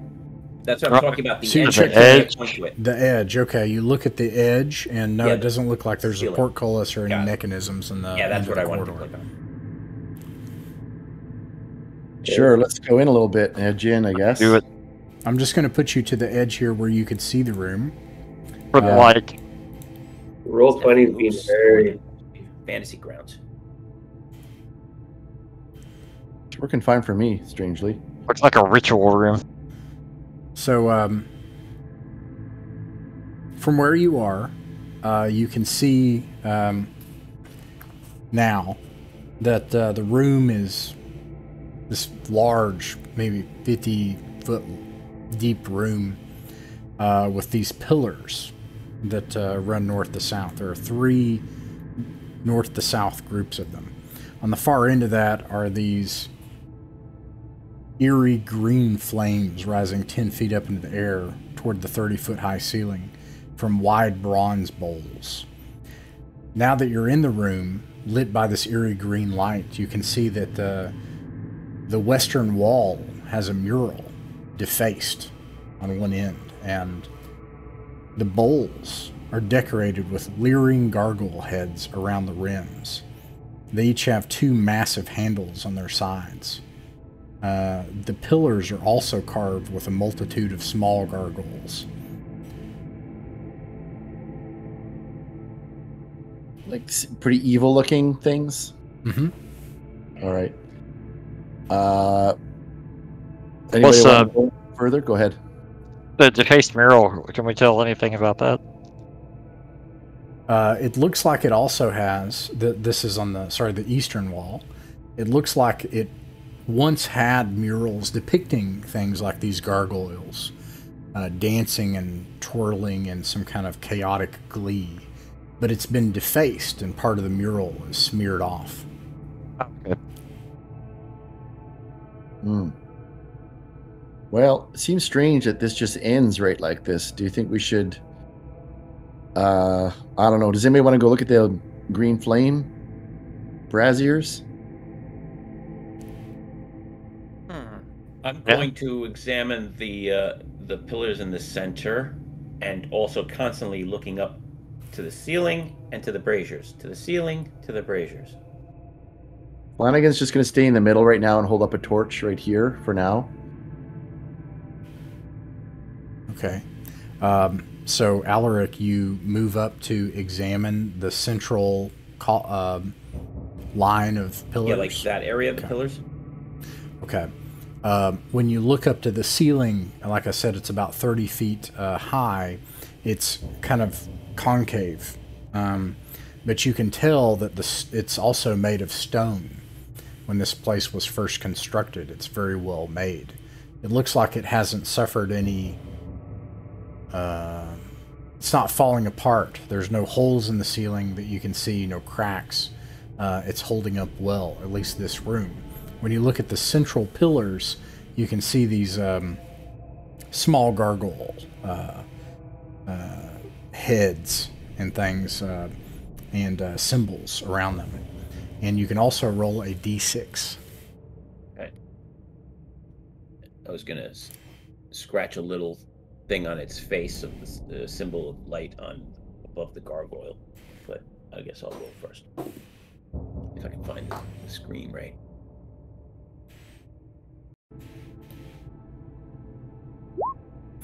It must not be a surprise roll. What'd you get? 4. 4. And I'm the only one here? I thought other people were checking other things? I said I was staying where I am. Alaric, Yeah. Alaric, in the as you're examining this, you can see glinting in this strange unearthly light at the far end of the chamber is some huge tubular shape sliding across the floor.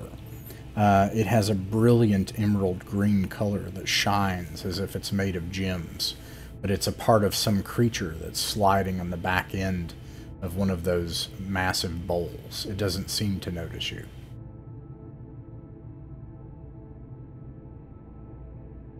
Since I was left here alone, I'm going to back up to the group. What do you see? Obviously, it looks like something's going on. What happened? I draw my bow. I get bow ready. How big is it?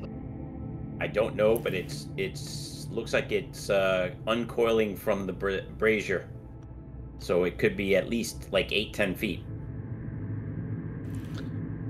Flanagan puts his torch on the ground and pulls out his bow as well. I will prepare my bow.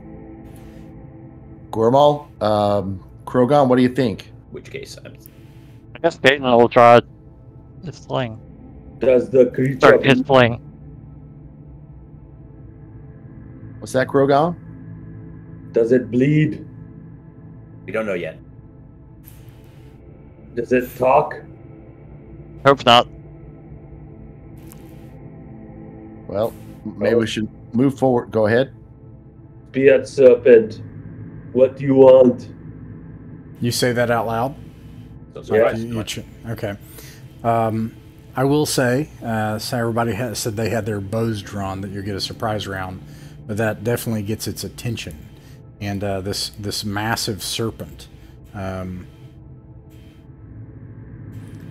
does uncoil from the back side of one of those bowls, and it launches itself through the eerie green light, slithering across the floor, probably a good 10 or 15 feet long, coming towards Alaric, and everybody can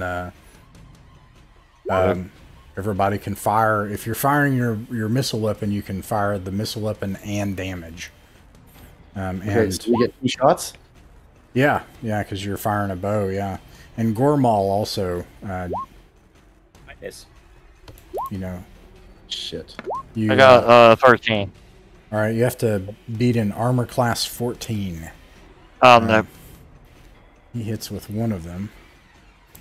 Remember, bows in this game are D8, unless I always forget that. Yeah, I have a So- sling. So. Even short bows? I think short Yeah. bows are D6. No, they're D8. It blew The my same mind. arrows being fired. It blew my mind, yeah. I was like, wow. Well, I missed either way. Yeah, I can't use a bow. one of the arrows from Gormal strikes into it and seems to just shatter off of its hide. It seems like its hide is almost made of emeralds. And it continues to slither towards you, and Flanagan, you can roll a d6 for initiative. So much for level 2. We want high, right? Yep, for initiative, yeah. You rolled a 1? Yep. All right, Okay. you are able to act. You can fire again if you wanted to, or flee, or do something else, or whatever. What's the plan, actually? That's the biggest thing. Is there some kind of idea or stunt or plan? Yeah. What do you all think? I mean, so I don't know if you can tell us this, but like one of Gormal's arrows definitely hit it.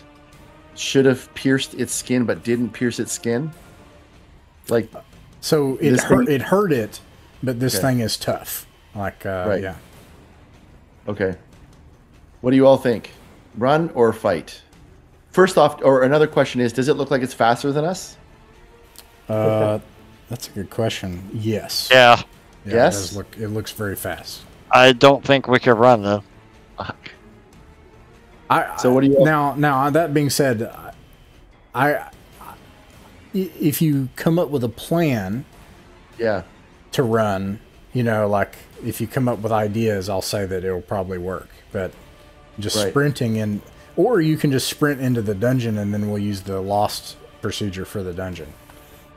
Right. So what do you all think? Do we fight? If we run, let's just say we do run, we're going to try to think of some kind of trick.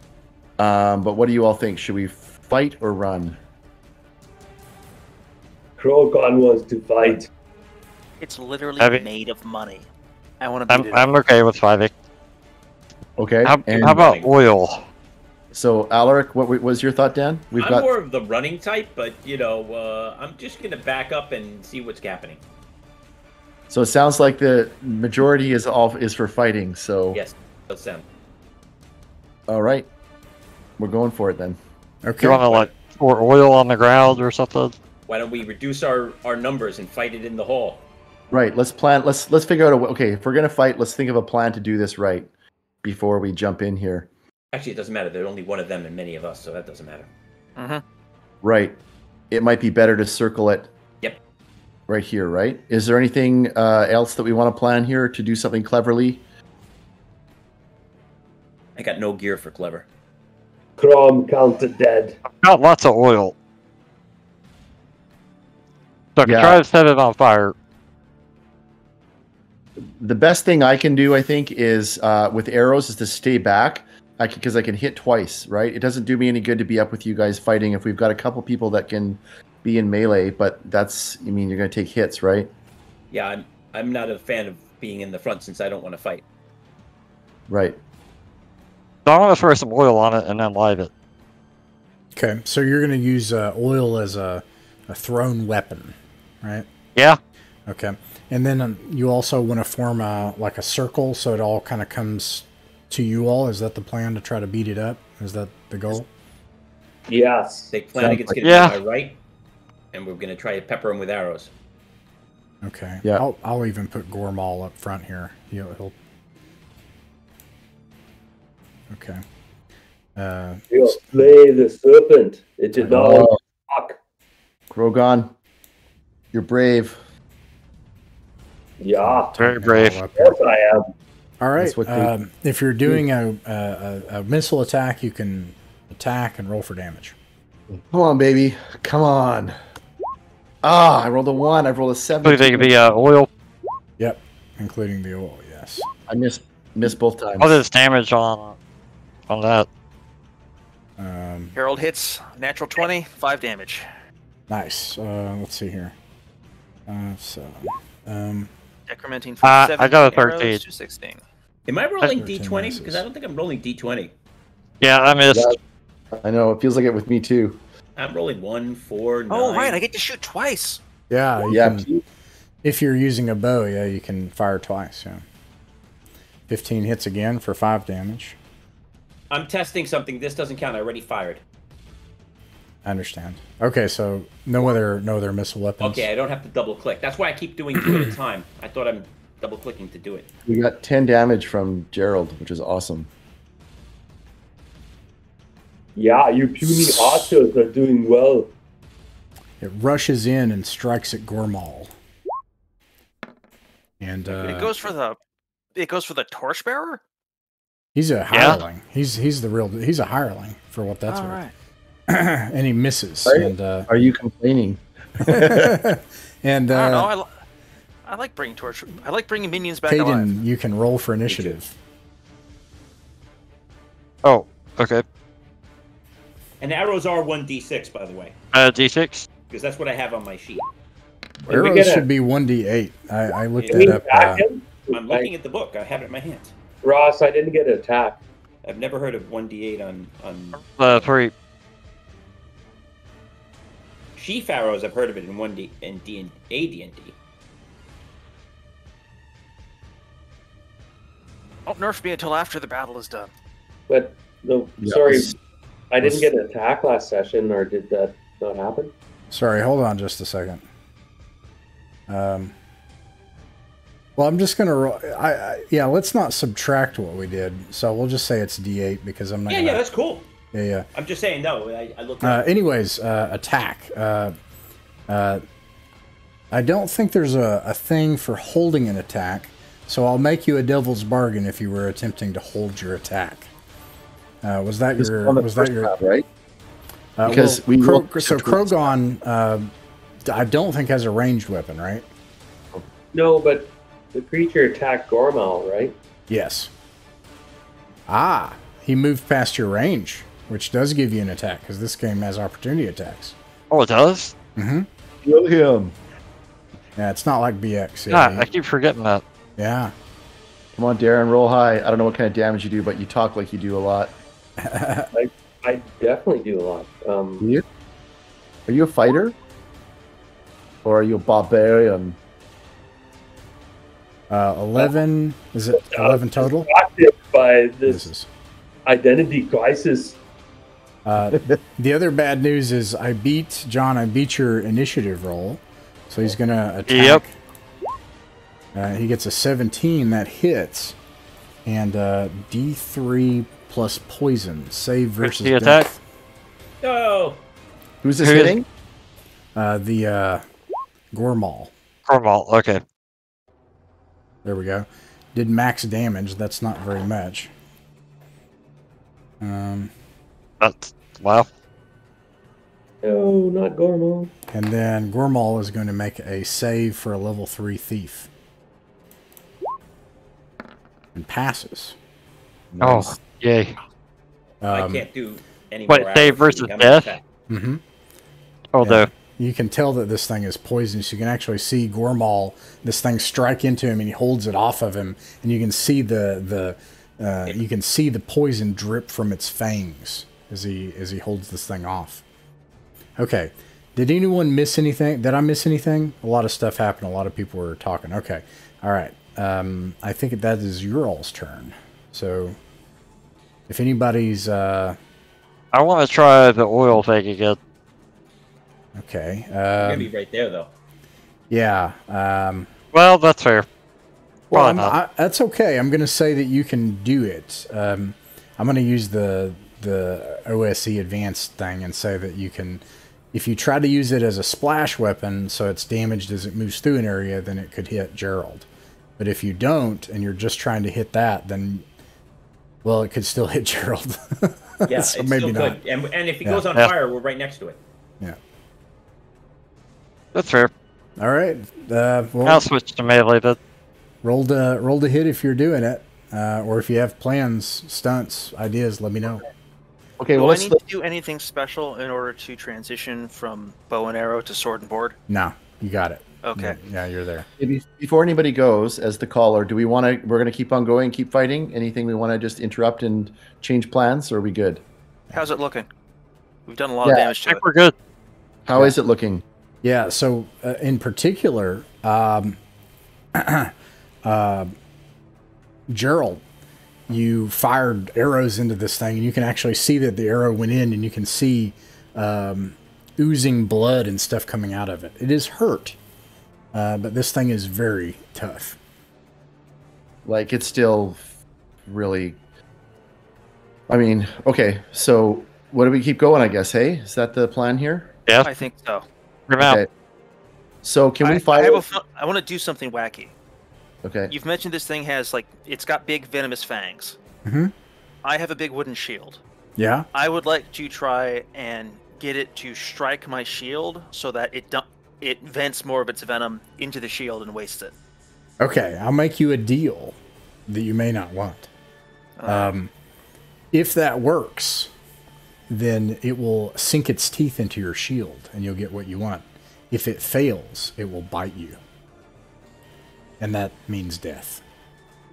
Or save versus death. Let me take a quick glance at my saving throws before I bet my whole life on this. Oh, it's just 15.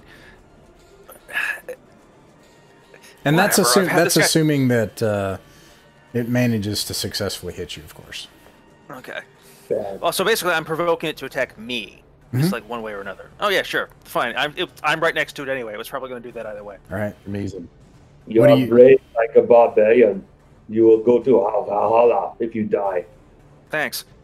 I have one more question. Can we still fire missile weapons at this without penalty, or? So you could fire a missile weapon, but the downside is you could hit Gerald because he's right there. And so there's a chance that if you miss, that it could hit him. Yeah, I'm going Mason Shield. Okay. I look over at Alaric. What are you doing, Alaric? I am not Mason Shield, but I'm sword and shielding it. Okay, I drop my shield. I look over at you, and we both drop our arrows and bows and go in I with don't the want to shield. risk it. Oh. I missed again. Come on, let's roll high. I mean, we could do a lot of damage if we all hit. We could do, 30 I'll give damage. that- I have not rolled above a 9 yet. We're dead. I mean, I'm dead. Richard. So 16. Richard, yes. 2 Yes. damage. Woo! All right, I'm gonna AFK just a second. I have to go to the bathroom really bad. Still, I haven't rolled a. Well, before you do that, roll your save. Okay, don't. We have to wait on Richard to roll his save. But he succeeded. I thought you said if he succeeded, it would work. Well, actually, it's when this thing tries to hit him, Oh, I see. and then he has to succeed on save. Okay. Oh, he anyway. did hit it. Yeah. So let's see here. He hit it for 2 damage, and then Krogon hit it for 4 damage. That's a total of 6. This thing looks like it's bad off, but it is still alive. But it's doing rough now. Yeah, and it's going to try to hit Gerald. Good. It misses, and we'll just keep going here. Okay. So, Krogon, roll a d6 for initiative. Okay. Beat a 2. And if you all are at a 6. Yes. Yeah, so if you all are rolling an attack, roll your attack and damage. Miss, Ah. Man. miss. Would have been nice if I hit. I'm going to It's so roll for Gerald. Yeah, I did it. Stand still. Oh, he's back. Gerald. Oh, okay, yeah, I never rolled to mind. hit. I thought I had rolled to attack. No, you had. Next We're round. on the next round. Go ahead and do it again. Okay. No, the 13's fine. I just miss. It's No, roll it. No, Okay. I'm not gonna. Yeah. like Nice. it's the same random number Yes. generator either way. Oh, Gerald. hello. That's Yeah, critical. that's very good. Yeah. 20s. Okay. This thing. So all right. So this thing is like locked in combat with Gerald. You are like slashing at its tails, hacking into it. Bits of shiny stuff are coming off of its hide. And Gerald, you've got your shield up, and you're trying to stab into this thing. It's actually got those punctures, those holes, and you're able to stab into it. It makes a screeching, squealing noise as you're doing that. It's going to still try to attack you. It misses again. Gerald, you can roll a d6 for initiative. You just have to beat a 1. And I do beat a 1.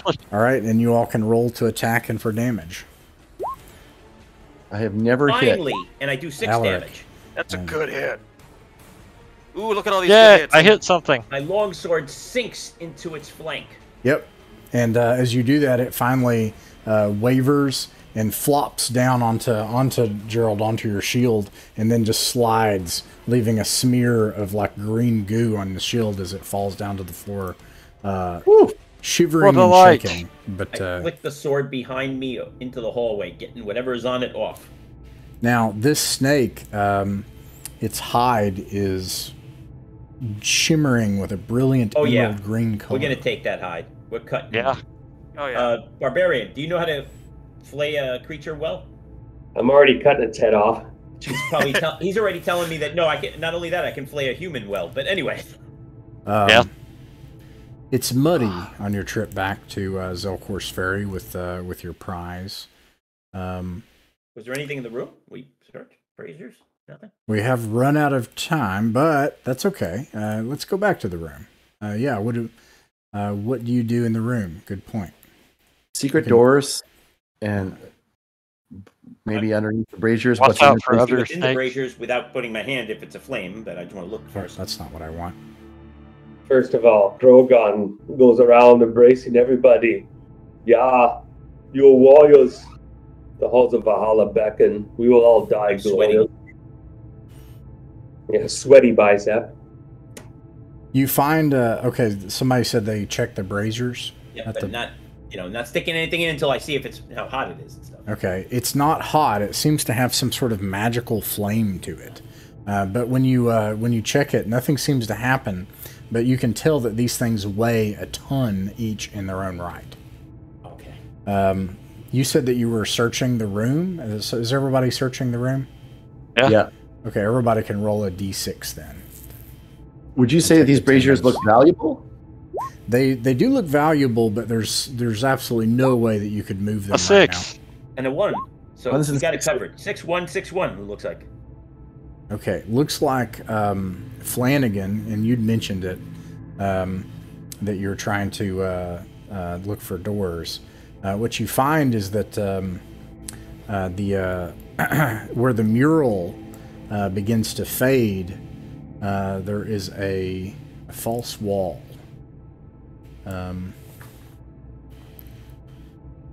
Ooh, baby. Yeah. That's for next time. Okay. That's got to go somewhere good. But let's not explore it at all right now. Right. Let's hope we can be the one. We can be the ones to find it. Yeah.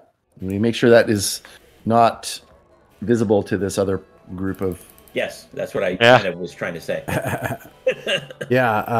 I'm gonna roll to see what happened to them.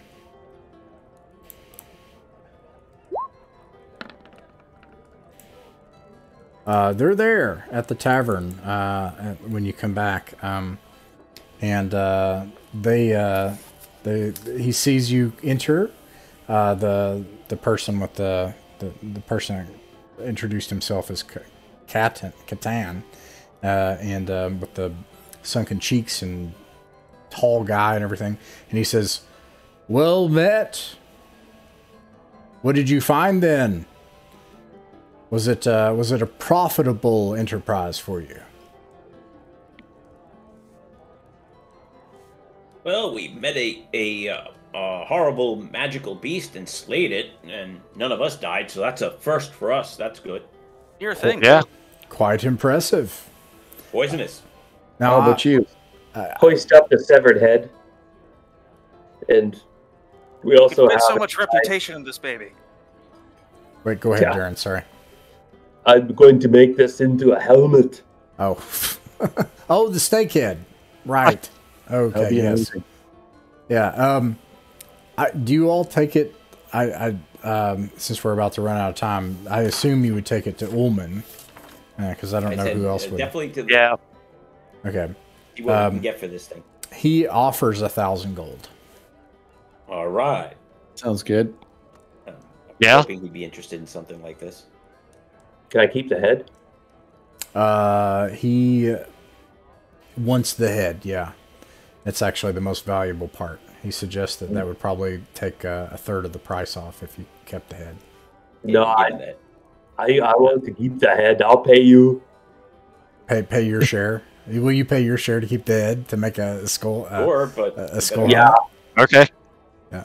No, not your all share. Yeah, but Krogon is like, no, keep the money. I want the head, and he makes a okay. So yeah, you can make by next time, but not for Wednesday because weirdly Wednesday happens before this. But otherwise, yeah, the next time you'll have. What if he had died? You'll have a skull. We'll figure it out. You'll have a skull helmet. Yeah. And anyways, you make it back. You slew a poisonous giant fire cobra that was it was a fire cobra. kept in That the means pits of probably this fire place. wouldn't have hurt it. Go ahead, Ross. And yeah, and that is the end of the session.